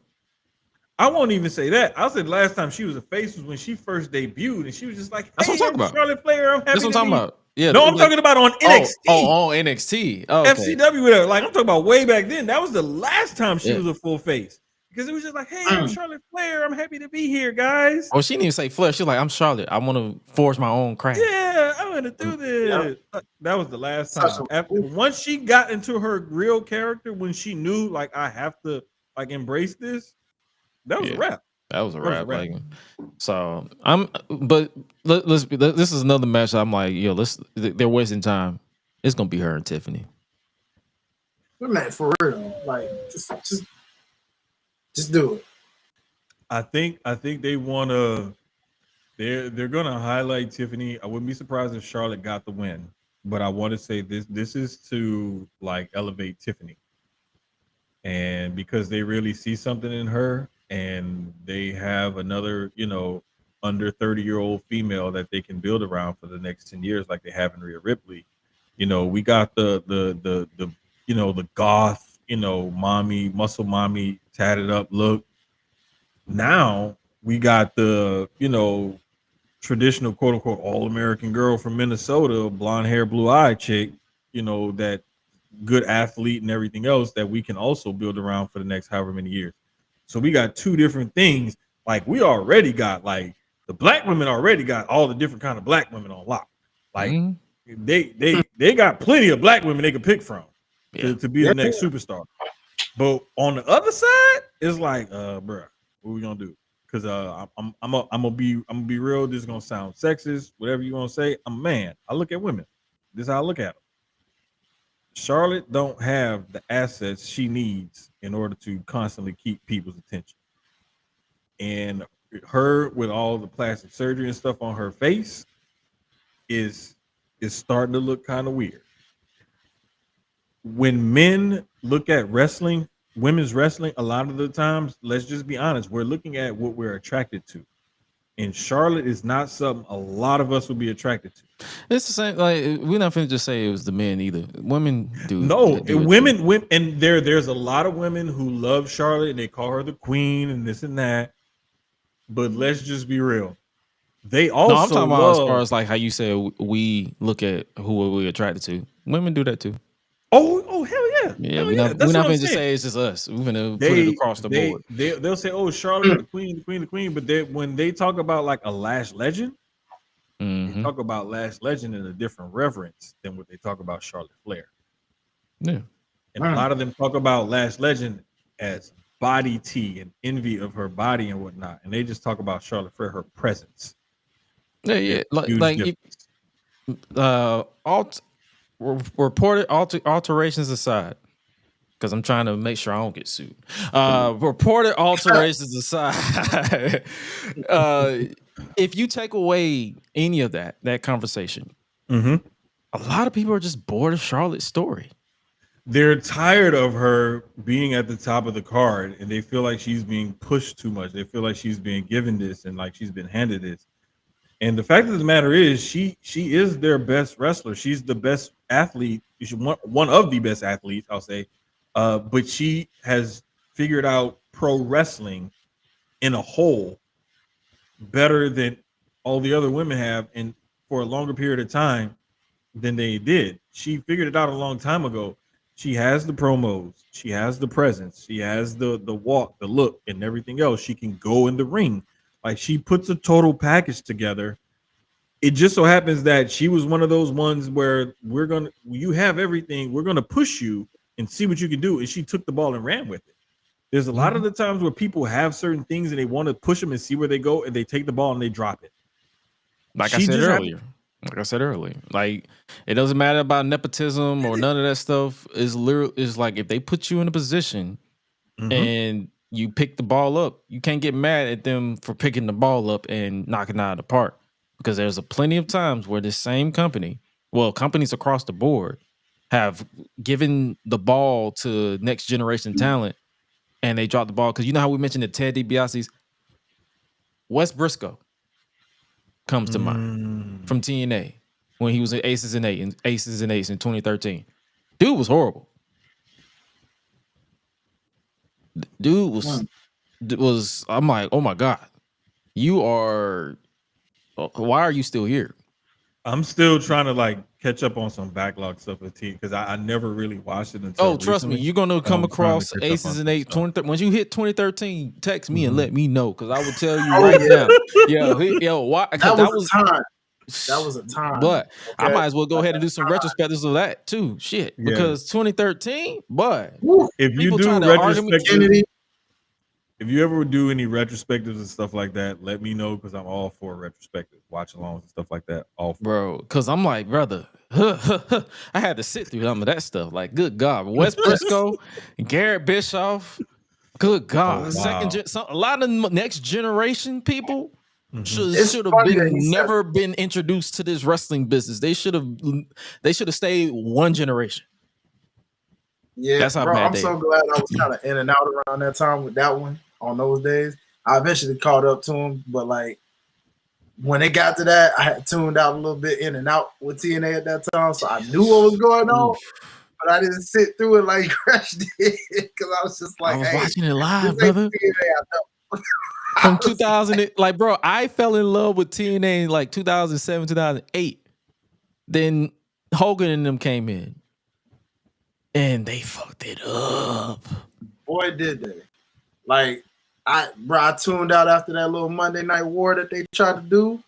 And I was just yeah. So basically, Jermaine, when you get there, you're gonna see some shit. You're gonna be like, "Oh my god, why?" Yeah, that's how they tried to go live on Monday night to compete with Raw back then. Oh boy, that was 2010 Raw. So 2010 wasn't even the best. No, bro, like there's a channel on my Roku TV where it shows, it's an old school TNA channel. My uncle got that too. Okay, so it'll bounce back and forth with different TNA stuff, and sometimes I'll just sit here at night and I'll just watch that channel, and whatever comes on, I'll just watch it and absorb it, because I'm trying to like watch as much of it as I possibly can to try to get some backstory on some stuff or whatever, right? And I could see why a lot of the times hardcore like TNA fans who watched the product back in some of those days were pissed off and frustrated. Like I see what you're talking about with some of the stuff. Like, because they don't, like, it's not like in sequential order. They bounce back and forth between current stuff, old stuff, some newer stuff, and kind of like their Twitch channel that they had. Right. I remember like 2020 they had Twitch where they would show the current, and then they would like show like a flashback of like 2012 moment or 2011 moment, or Jeff Hardy turning heel and all that stuff. So the shows will bounce back and forth. It'll be like regular, like their TV shows, or it'll be like some pay-per-views or something like that. But like it bounces back and forth. But it's giving me something to go off of, right? But circling back to Charlotte and the ladies and whatever, I just feel like there's ways to tell these different stories, and the way that Triple H has been booking, it's keeping everything pretty open-ended. You're not pigeonholed into anything. you don't really know where you're going to go. There's so many different directions, and they're teasing everything. And Charlotte herself mentioned, tomorrow I'm going to NXT to see Julia, and then Friday I'll go to SmackDown to see. Like, she said it herself. Jay never said that. Jay just Gunther came out and he confronted him because he was on Raw, and he said he's going to SmackDown to talk to Cody. So Jay never said it, whereas Charlotte said it. And Charlotte also historically was the one on the women's side who said, "Hey, I may go for the NXT title," and then she ended up doing it. So that's why I say I don't see, the where Jay would want to even do it, because nobody's never done it before. Where Charlotte did it a long time ago. So there was just some history there on the women's side where there was never any on the men's side. Yeah. And and that's why I was still wondering, because like we take that title seriously as a third brand. It looks like if she's kind of exploring the option of that, even entertaining it. But then it's like, I don't know. Just what takes me out of it is when you say like stuff like, "Oh, I want to see who inspires me." And I'm like, what you mean inspire you? Like, that right there proved to me that this was a pivot. Because that don't make a lick of sense. How are you not inspired? You're wrestling. I hope you're inspired. If you're not inspired, then why did you return? You could have just retired. What's your fault? Why you in the Royal Rumble? Inspired? Like, bruh, do you know the other women are inspired?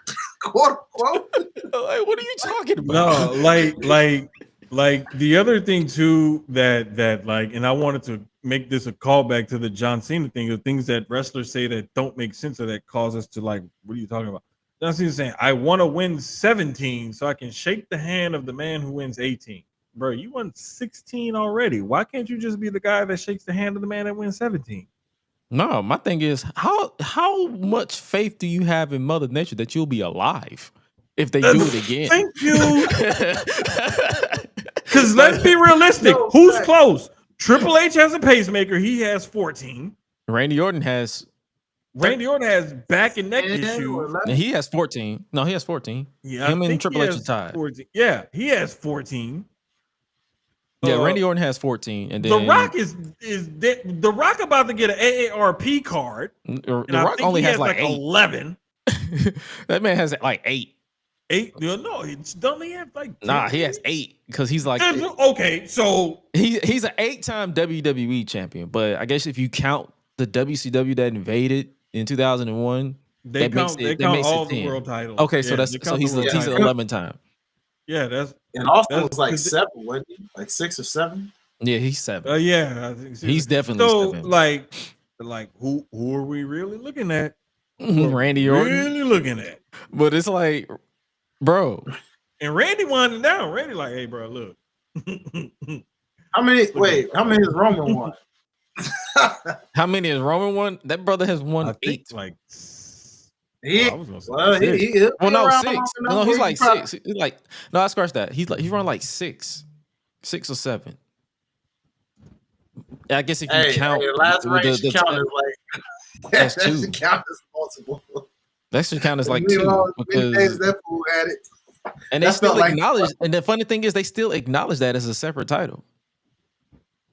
If you go off of .com, it's still technically a separate title. So you WWE technically has 3 world titles, men's world titles.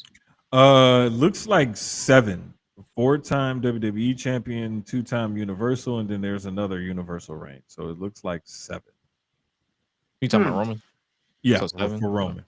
Yeah, so it like 7. Oh yeah, it was 7. It was 7 because he won it from Brock, and then he never lost it, and then he regained the one he had to drop it, and then he regained it, never lost that one. Then he just added one because he won the WWE title to merge them. Yeah, so that's the way it looks, and I'm pretty much that sure nigga so long it feels like it was like 3 title reigns in one. So that's what hey, that's what I'm saying. That should count like more than one. Hey, they need to take like okay, look, this is how you cook books. If you want to do some money laundering or something like that, I know from people who know. But you be like, okay, an average title reign is about this many days. If he reigned for this many days and you divide it by this, then he actually had 6 more title reigns. So he really got 14. Okay, Scott Steiner. Yeah, exactly. Steiner math. Real Steiner math. We're gonna Steiner math it. And speaking of math and You talking about TNA, boy. That's some LOL TNA for you. Boy. God. But speaking of math and stuff not adding up, Seth Rollins out there dressed like Seven from WCW without the makeup. I don't understand. Seth Rollins looks like a villain from the Cowboy Carter tour. Let me see this fit, bro. Hold on. Let me see. What the heck? Carriages.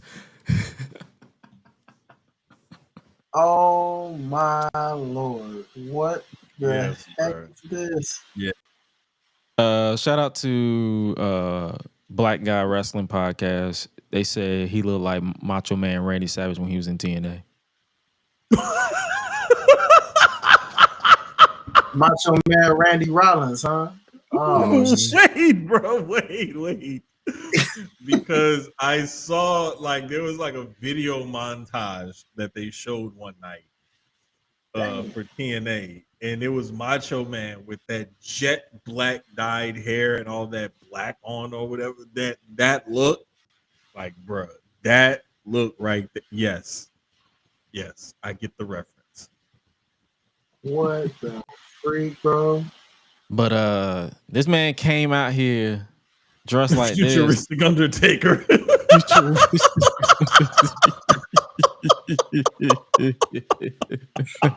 And it doesn't help that WrestleMania sound in the background is futuristic.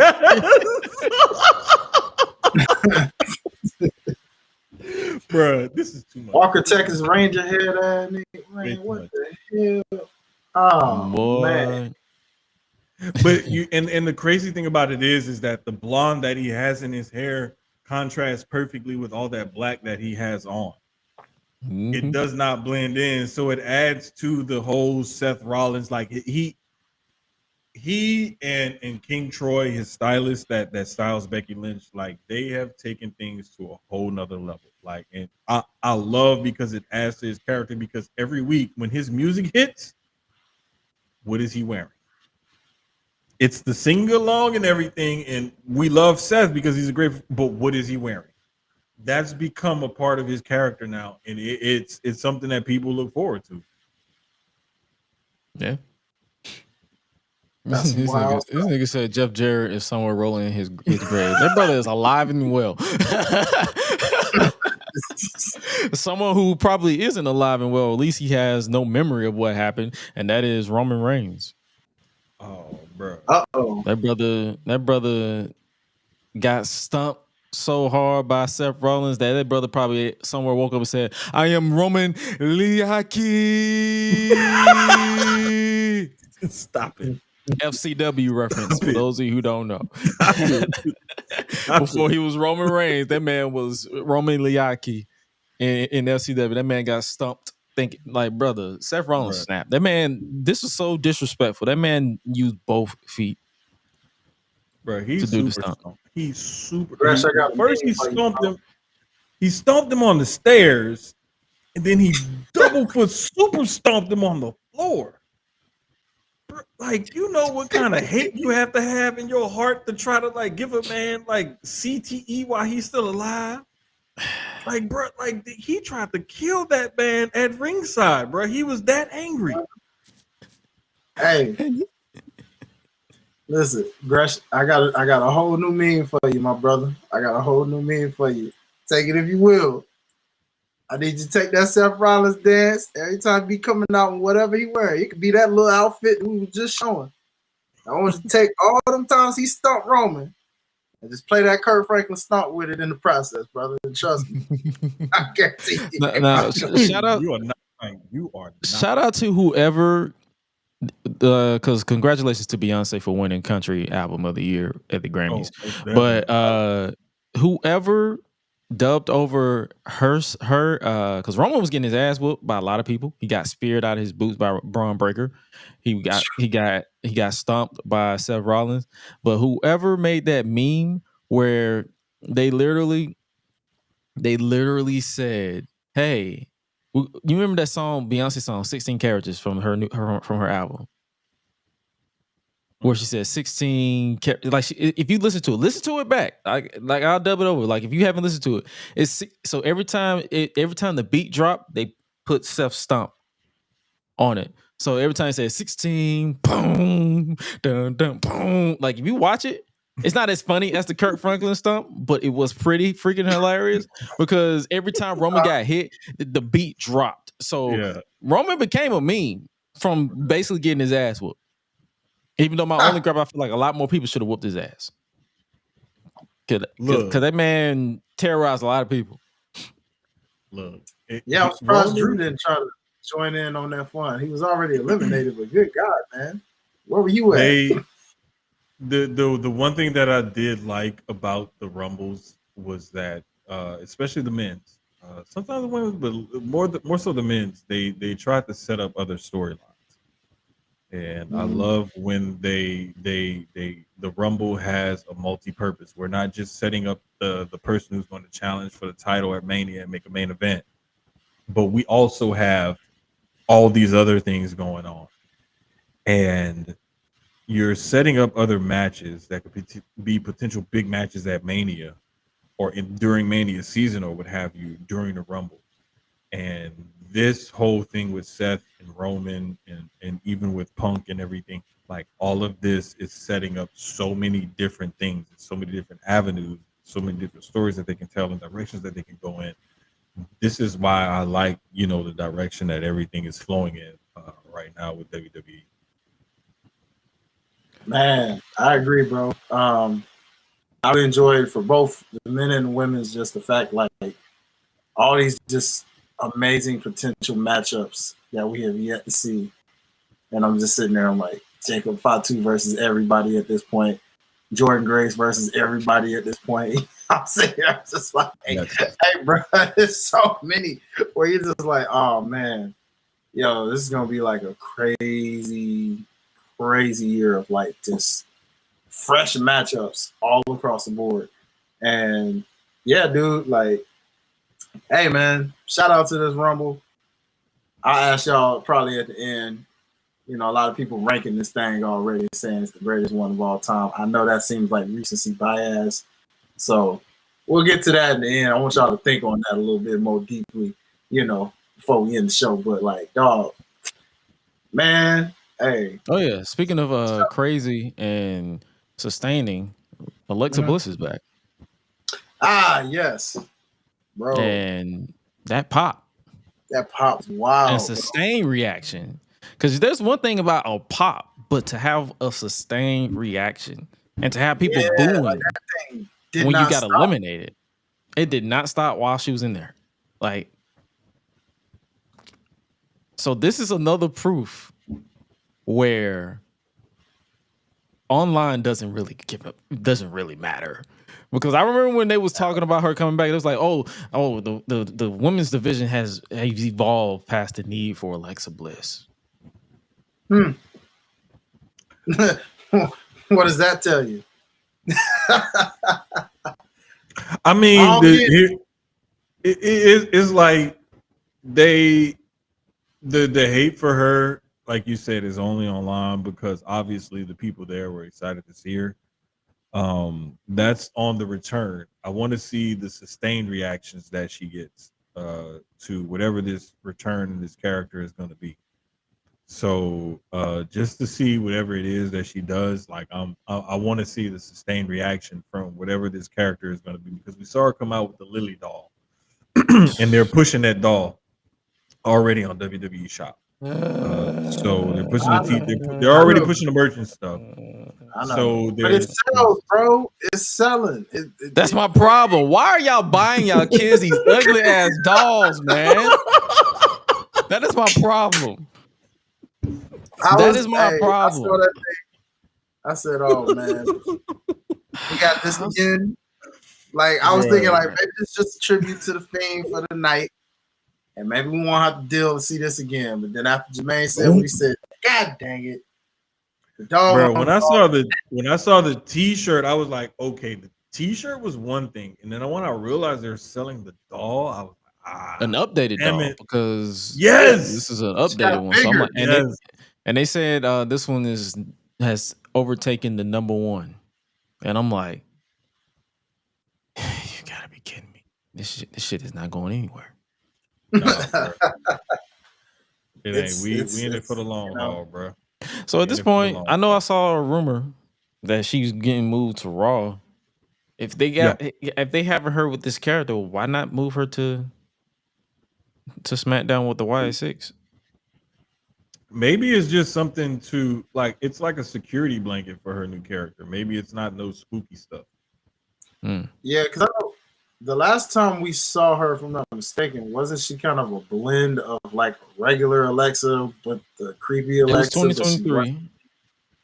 It was she was 100%. She was like, it was like you can tell that they was building to her getting payback. I mean, to her Bray getting payback for her betraying him. It was still some. It was more spooky based with some reality. Yeah. So this basically, character. yeah. So basically, they was building because I remember vividly. Like they started over the couple of months leading up to her match at the Royal Rumble. They was like, Uncle Howdy was like haunting her for payback for what happened to Bray, to the Fiend at Mania 21 or Mania 2021. Yeah. And then she got off TV because she got pregnant. And then they just scrapped the whole story. And then unfortunately Bray, and then here we are. So this is kind of, I feel like this is kind of a tribute to Bray, her tribute to Bray. But yeah, the Lily stuff just never moves me. And I'm like, I mean, if we got to deal with it, then we just got to deal with it. It's too much of a reminder of Shayna Baszler and how she got completely killed off. You know. Well, Shayna ain't no better. Dog, bro, it's like, oh my god, bro. No wonder. I think she ain't doing no better now. I think this character is going to be more reality based with some spooky elements to it. I think it's going to be like a change, you know, where she's more Alexa Bliss than she is like that whatever. But she's just a dark Alexa Bliss instead of being, you know, like this pseudo Sister Abigail type of character. Yeah, because we already have Sister Abigail and Lily. Exactly. So if anything, if they do link them, it'll just be to reunite them. Right. So that's why I think it'll be more reality based with the like dark side to her, as opposed to being spooky. Oh yeah, that makes a lot of sense. Well, speaking of spooky, iShowSpeed. That nigga. Somebody check on that brother. He alive? He good? Is his remains still on the mat? Oh my god, that spear. That boy was flat. That dude, man. That nigga is dead. Hey, tell me y'all saw the video where apparently Melo set this man up though. Bro, look at his face. His eyes are crossed. Bro, speared him into being a caca. It's crazy. Bro, look at his eyes, bro. He got two lazy eyes. That man. That brother got two lazy eyes, bro. That's what that look like. That spear garnered them over 250 million views and counting within a day. I thought it was over 300. Yeah, I heard it was over 300. Oh, so wait, they had 250 in a day? In a day. And then it's because this was on Saturday, so it was like just recently I saw it said 300. That it was insane. 200. It was 250 million within 12 hours. That one day, and then it grew. It spiked up as more content creators and celebrities start talking about it. Then it spiked up to 350, and then I'm pretty sure right now it's probably sitting at maybe more. I'm sorry, bro. That number is more impressive than the 300 or whatever million that they say they got overall. If you getting 200 or so million in a day, yeah, a day, bro. Like This is why people need to just shut the hell up when it comes to why do they do this? I don't like this. Oh, this is not perfect. Bro, they're not doing this for you because You are not the target demographic. No, you are not. It is those 200-300 million people that watch this. That's who they doing this for. Yeah, because I can tell you, I'm not a part of the people who watch Speed. I know of them, but I don't sit down and watch their content. Speed, Kaiser, you name it. This is I'm like, it's like kudos to those brothers. They know their target, their audience. Like we love that for them. But I'm just not one of them that's going to just sit down and watch. Same thing with the Paul brothers. We got I've never watched a single minute of their content. It's never been my cup of tea. Never have, never will. I'm not knocking it. Just like you guys, it's just like, okay, cool. Like I'm never going to hate any of that. I'm never going to knock any of that because them brothers get in the bag, and I love that for them. You know what I'm saying? I may like in passing check out clips or highlights or something or reaction videos or something that they're doing if it's funny. Yeah, like cool. It's just not my bag, but just because they're not my specific target audience don't mean that I'm going to knock it or hate on it. Because as a businessman, I see the business aspect of what they did, and it is great business. Great business. Mm-hmm. Yeah, if it was our time, it would have been like the Spoken Reasons and the Hot Damn Our Rocks. Spoken Reasons, Emmanuel Hudson, DC Young Fly, anybody who was like on Vine, like King Batch, all them niggas who was on like who was prominent on Vine. But hey, this is y'all think like that's why, and it's like I can't knock them because I didn't knock what's the AJ Boom. Oh yeah, Big Justice and all them. Cookies. Yeah, chocolate. Yeah, the Costco's. Yeah. I didn't knock them because I'm like, yo, this is for somebody. This is not for me, but I'm not finna knock it. And it's not. It's lighthearted. It's fun. So there's that. See, but yeah, it worked out for WWE. I don't think it's working out for too much for AEW right now. I heard homie out there rocking the WWE belt somewhere right now. I'm like, oh dang, he ain't even got no AEW belt, bro. God, dog. Do they even have replicas? No, they sell the replicas and stuff. Like they sell all the. They no, I can't remember how long they've been doing it, but I've seen people in crowds like with like. Okay, matter of fact, shout out to Mika. I think she was in the chat earlier. She coming down from Dallas. We're gonna go to Collision on Saturday because it's like right like down the road from my house. So there's a Waffle House like 2 blocks from it. Man, listen. Hopefully they don't give you a main event like what they tried to give out here when they came to Winder. Because I'm so glad that was a dodge bullet. I was like, wait, Jericho versus who? What? No, bro, we got a triple threat trios match for the main event. It's like STP and 2 other trios, Garcia and somebody and Daddy Magic in them, and then somebody I can't remember the other trio, but this is a triple threat trios main event. Yeah, say that 3 times fast without getting your tongue tied. Exactly, no pop. I saw that. He said, "Yeah, no, thank you." No, thank you. Look, I've never. The last time I was at a live event, it was the Monday Night Raw that came to Houston after the SummerSlam in Nashville. A buddy of mine had the tickets. He couldn't go. He was like, "Bro, like, I'll just take my tickets because I know you'll go if I give them to you."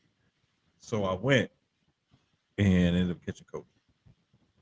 Damn. It was the last time I was at a live wrestling event. And I've never been to an AEW. All the live events and stuff I've been to has been either WWE or like something local or whatever. But it's been a long time since I've been to a local one. I got to get out to some of the shows. But like I was just like, you know what? It's literally down the street from the house. Like practically, it's like 7 miles away. Texas, 7 miles is down the street.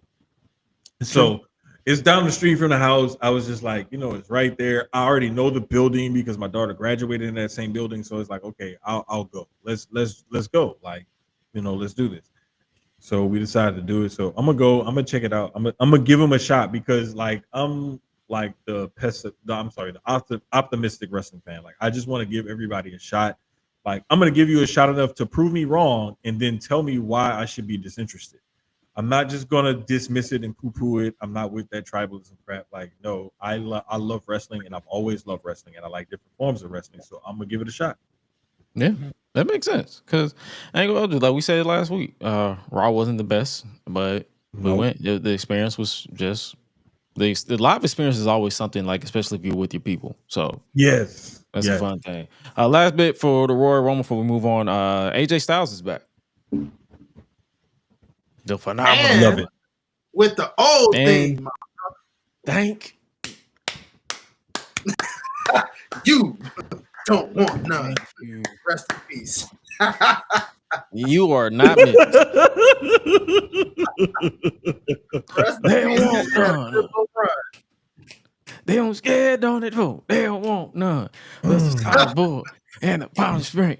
There ain't nobody man enough to feel the pain. It be next. Yeah, get respect. Cause ain't nobody breaking this black neck. They don't want none. No, they don't want none. They don't want none. No, they don't want none. They don't want none. No, they don't want none. And don't be scared, no, they don't. They don't want none. Thank you, fake DMX. Thank you, sir. Bro, it would be even better. I hope. I need to find out who sings that song, and I really hope it's like a white dude. For some reason, I really hope that it's a white dude. I know this is Jim Johnson. Why. I know it's a Jim Johnson beat. So So that means if that's the case, it's probably the same dude that did Billy Kidman's theme. Yeah. Same guy. Bruh. You can run if you want to run, but you can't hide. I like it. For Billy Kickman? But I don't have it all. I'm a lunatic. Like, you want me to like, bro? Hey, this cookie cutter little midget. Y'all deep in the weeds of wrestling things. Like I'm just sitting here vibing because I'm like, I don't even remember that. Like I'm just like, okay. Slap, boy. I used to be like, hey, okay. I'm like, I don't have it all. I'm a lunatic. You see society? They label me a threat. But I'm just getting started. I ain't finished yet. I was like, okay, all right, then. I'm like, go on, Billy. What made that theme? What made that thing more iconic was the fact that it did not fit Billy's character at all. At all, bro. No clue why they gave him that shit. People used to say, it was like, oh, you know that's DMX on the track. I'm like, oh, word? Oh, that made me like the song even more. Only find out it wasn't DMX. Nah, that was CMX. Country MX. That was that country boy. Well, you know what? Or the primal string. See, because ain't nobody man enough to feel the pain. Oh, here you go.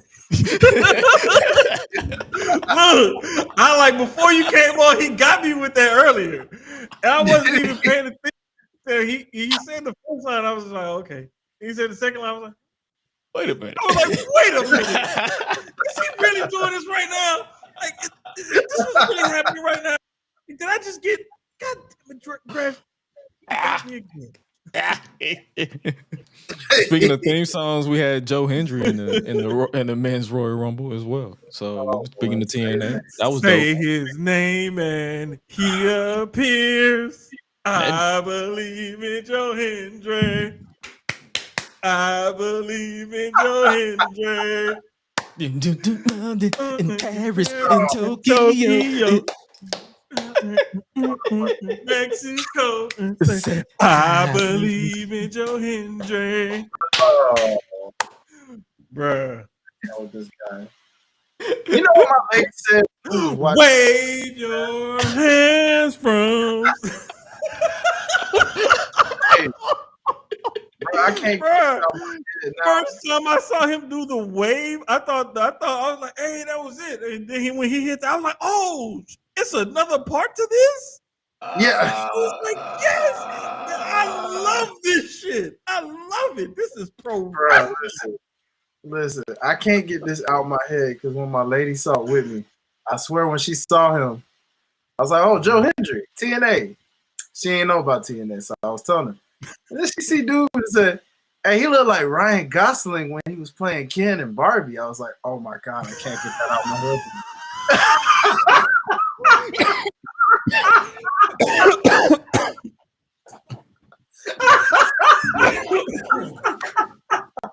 Lord. Jesus, I couldn't even find the mute button, bro. God oh my God. Bruh, you can't y'all can't do. I damn near had a heart attack, man. Y'all know I'm old. What if I'd have died right here on the pod, bro? Y'all gotta be careful. I can't unsee it, bro. I was just like, oh, man. Then we would have threw our hands up and said, wave your hands from side to side and pray. Let us pray for Jeremiah. Let us pray for Jermaine. That he makes it. That he makes it. Hey man, that's why, bro. Oh, man. With like Sloan said, the pop was in effing insane. Hey man. And there are some pops where you can feel it through the television. Mm-hmm. His was one of those pops where you could feel it through the television, not mainly because of the sound, but because of the reaction of the people and how insane the people went visually. Mm-hmm. Whenever you have a visual with a sound accompaniment with it, it enhances that sound because you're seeing people actually lose their minds. Mm-hmm. So when you see that and you hear how loud that pop is, it adds to the pop itself. And that to me is what allows me personally to feel a pop through the TV. Oh yeah. And it's even more better when you just soak in the moment, soak in the atmosphere. So, hey man, kudos to the Royal Rumble. Solid. Like honestly, I did not hate the show overall. It was a solid experience. Mm-hmm. Especially if you just went in just chilling, having a good time. Like it was me and my sister. I was down on the recliner. My sister was on the sofa. She was literally reacting to everything. She didn't know who people were. Like Def Rebel, go to hell, because we didn't know who music was. It's the same thing every year. Like whose music is this? Ben had me like, yo, who the hell is this? And I was like, it's like even with the women, like it was a delayed pop again. We didn't know it was Jada Parker until the theme song. I knew it was Last Legend because we've heard that theme song on NXT a lot, but I keep forgetting that Jada Parker has new music or old music or. No, that's new. That's new because they just gave her that. I like it because it's like a ride, but you got to get used to it. And so I know what you mean because it was on the second time hearing it, so it was like, dang, if we were familiar with it. We would have known. If we were familiar with it, like God damn it. But yeah, Royal Rumble, fun experience. Hopefully you guys continue to enjoy everything that we do as far as with the Royal Rumble. Speaking of enjoyment, let's talk. I guess we can talk about a little bit of AEW. Because there's nothing much to talk about. Tony Storm is like they're still in the like. How are we feeling about? Because me and Jermaine talked about this last week. How have you been? Have you been paying attention to this? Yeah, I saw where she came back, reincarnated, if you will. From her greatest performance of playing herself, and I was like, okay, that was creative. Reincarnated. I was stargazing. Life goes on. I need all my babies. I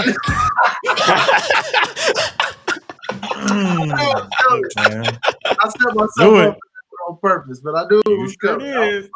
You sure did. You should have known. Hey, I should have known the kid. That's right on time for this weekend. So you did that right, my brother. But like, man, look, I'm happy. I mean, I don't know, man. AEW's just like I'm trying to get them chances, but they keep. We all that way, brother. You're preaching to the choir. I'm catching the clips like everybody else, where I just be like, oh, okay. I mean, I did enjoy the sit down interview I saw with Swerve and Ricochet. Mm-hmm. I thought that was kind of cool, and I mean, you know, Ricochet trying. I gotta give him credit. He tried with this. You know, the scissor thing is some people like it, some people, you know. You had to sound like that. There we go. But I think they're gonna have a nice little banger. I just wish AEW got better with storytelling because I like the realness that's coming from here. I mean, how like even Swerve acknowledging like going back to the Lucha Underground days, and I was just like, see, they're telling stories. We just need them to stick the landing on good stories. Because they're telling stories. Because I'm paying attention. Like I will give them credit. They are telling stories, and goes back to my point earlier. We just need the stories to be good. Right. You can do some good things, but then you can also screw it up by not sticking the land. And sometimes also when you're on that journey, if you're not hitting certain points, you know, that can also mess it up as well. So I just think that a lot of the times AEW their booking can be clunky, and it's just the fact that they don't have a cohesiveness, like a fluidity to their stuff. Like it's kind of all over the place. Right. So I think that if they brought some more fluidity to it, streamline it, and just kind of have an idea and a plan and a goal in mind instead of just seemingly playing it by ear so much, I think it would come off much better. Oh yeah, for sure. So we got Dynamite this week. It's going to be from on paper, it's looking like a pretty solid card. You got, like we mentioned, Swerve versus Ricochet. They'll be right there in College Park in Atlanta. They won't be downtown Atlanta, but like if you're in the College Park area, it's not a massive stadium, arena that they're going to be in, but it's actually pretty big for College Park. But it's still a part of Atlanta, so like we claim that part. But it'll be Ricochet Swerve 1-on-1. We'll have the Hounds of Hell, Brody King and Buddy Matthews versus the Don Callis families, Konosuke Takeshita, as well as Kyle Fletcher in a tag team match. We'll have Timeless Tony Storm versus Queen Aminata, who AEW needs to finally just pull the trigger on her. With Mariah May on commentary, you know their whole that song and dance where they have the opponent of the champion competing, and then the champion appears on commentary, and then they have Will Ospreay versus a member of the Don Callis family. So yeah, it's what I'm saying. It's solid on paper. We'll see in the execution. Someone said, why didn't I go? Because I think it was on the Enemies last week. They was like, what? Why did you? Why? Gresh don't like AEW. I'm like, nah, it's not that. I just got to work. So, and by the time I get off work, it'll be like 6:00, and that traffic's gonna be horrible at 6:00. So even if I did want to go, I was not gonna make it. Yeah, I was thinking the same, Gresh. I was like, hard to hit it up, but you know me, given how far up north I am, knowing I got to get up at 3 a.m., I'm like, going to College Park? Oh, no. Nah. I was like, bro. Y'all got that. Y'all got that. I remember when my cousin lived there, and he was in the military, and he told me where he worked and where he lived and his commute and everything. And I was just like, bro, I don't know how you do it. I really don't. And I related to like here in Houston, like when I hear of people staying in certain parts of town and then they work in other parts of town or whatever, or like the company I work for, we have clients who live like way up north, like off Lake Conroe and stuff. And I'm like, you make this hour or so commute into town to go to work, and you live way out here? Yes. Like no, bro. No. That is no. Well, speaking of no, a lot of people are not going to be happy about this, but they made it official. It'll be Adam Copeland versus Jon Moxley for the AEW World Title at AEW Revolution. Oh boy. Well, he laid out the challenge on Collision. You know, Mox is probably going to accept. Whatever, bro. Like, I and this is the kind of stuff, man, that like AEW does. I understand they're trying to use older, more established stars or whatever to in the main event scene and whatnot. And the last true infusion of youth they had was like MJF. You had Darby and Jungle Boy was hanging around and stuff like that. And like you had some infusion of youth. And like right now, I don't see that infusion of youth in that main event scene. And I'm not liking it. And you have Jay White and you have kind of Hangman or whatever. But like, why are we getting Cope versus Moxley? Just cause. Like, what did Cope do to say I should earn a shot at your world title? What did he do besides establish himself in another company? Because what he's done so far in AEW has not established him as a world title person outside of him being the artist formerly known as Edge. Formerly known, I still call that nigga Edge. It's that one thing. I'm just trying to be like, I'm being diplomatic about it right now. But they pissing me off to the point where I don't want to get rude or disrespectful and start doing the same tropes that like the anti AEW people do. But a lot of the times they're giving you no other choice or no other reason but to follow those same tropes because that's seemingly like what the direction that they're going in. And it's like, I want to like you. I want to root for you. I want to have reasons to defend you. And yet and still you give me every reason not to. And I don't like feeling like that about a product that I actually enjoy watching. True. Speaking of someone we finally enjoy watching, they finally giving Kalani Jordan some character on NXT. Mm-hmm. Yeah, you know, shout out to that. So thank y'all for listening. Finally. It was like she needed a little edge, man. I was like, I couldn't get behind that cookie cutter Kalani. I was like, bro, I don't relate to you. It's like, hey, man, I know you got some kind of edge in you, girl. You know? Yeah. Thanks. Last bit of two tidbits before we get about it here. 2K25. I need y'all to fix that Jey Uso entrance. You got a clip of it, Gresh? Because I just saw the final boss entrance, but I ain't My see brother, that. it's you remember his 2K24 entrance? Ooh, it's like that bad? It's the same shit. It's copy and paste. They just changed his model. That's it. Wow. That's not surprising. It. That's exactly what they do. I'm they like, do it in the NBA too. And then the crowd it looks like 13,000 Michael Coles. Oh, you already know Derek's gonna be pissed.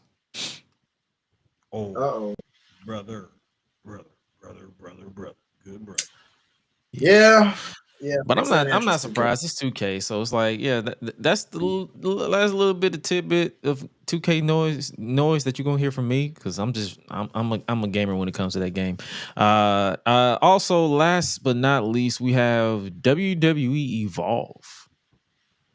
That is officially a thing in the year 2025. It is actually dropping on March 5th. 8/7 Central, and new episodes will follow every week since. March 5th, however, is Wednesday. So, at 8/7 Central. Yeah. You know the irony? The irony of all of that is that it's on Tubi too. And you know why? Because guess who owns Tubi, people? Fox. And y'all thought that partnership was dead. No, it was not. Listen, man. The whole Chappelle. Gotcha, bitch. So AEW is about to do battle with the developmental of developmental. The real much. developmental. the actual developmental, not the like, third brand. The developmental. Actual developmental. That is a problem. on Tubi. On Tubi. That is a problem. Listen, I think they can do it. I have confidence and faith in AEW that they can do it. I have. Oh yeah, like we're not finna just say dismiss it. We're not finna just dismiss them, but yeah, like they need to something needs to change. Like yes, that's what I'm looking for. That's what I'm waiting for. I'm hoping and waiting that like all this stuff that we could see on the horizon there actually comes to fruition instead of it just always being, we're still cooking it. Eventually shit gonna burn. Yeah. So. Well, yeah, that's pretty much all I got this week for wrestling. And hopefully you guys enjoyed this episode of the Gresh Unleashed Podcast, episode 105. If you guys haven't already, make sure you tap in with Susio Boys Podcast. Make sure you guys tap in with OTS Media Co. Make sure you guys tap in with the Public Enemies Podcast that drops Thursday. New episode of Susio Boys Podcast will be dropping tomorrow, 8:30 Eastern. 8:30 Central. Yeah, 8:30 Central for Susio Sports. Susio Boys 151. Their episode just dropped, I think today or yesterday, if I'm not mistaken. Okay, yeah. So make sure you guys just follow if you're watching in video format, make sure you follow those directs so you know exactly what's dropping and what's not dropping, and have a good time. Follow your boy at @isGresh, AO is Gresh everywhere else. Follow your boy Hi-Lite Real at HILITE Life, and make sure you guys subscribe to the podcast. And hopefully you guys enjoyed today's show and any show that we release going forward. This is your official trio. If ever there is a rotation needed, as far as someone is not busy, they will be here. Like if there's a case that I'm not going to be here, even though my name is on it, just a small chance, which probably won't happen. It'll be them two. Like this is your official setup. Like it will be unleashed without Gresh, but that'll be a fun day one of these days. I'll just hit up like, hey, bro, I'm not coming. I'll let y'all figure it out. But nah, I'm trolling. But yeah, it's definitely we're definitely setting it up to where we can rotate like the lead, the vocals, and all that stuff. So like this is it. So Sloan said that y'all dropped today. So hey man, make sure you guys. I couldn't remember. Make sure you guys, he's old. It's okay. Make sure you guys tap into everything that goes on, and also make sure you guys stay true to yourself, stay safe out here in these streets, and remember to always eat, sleep, flex, and repeat. We out, y'all. Be crazy.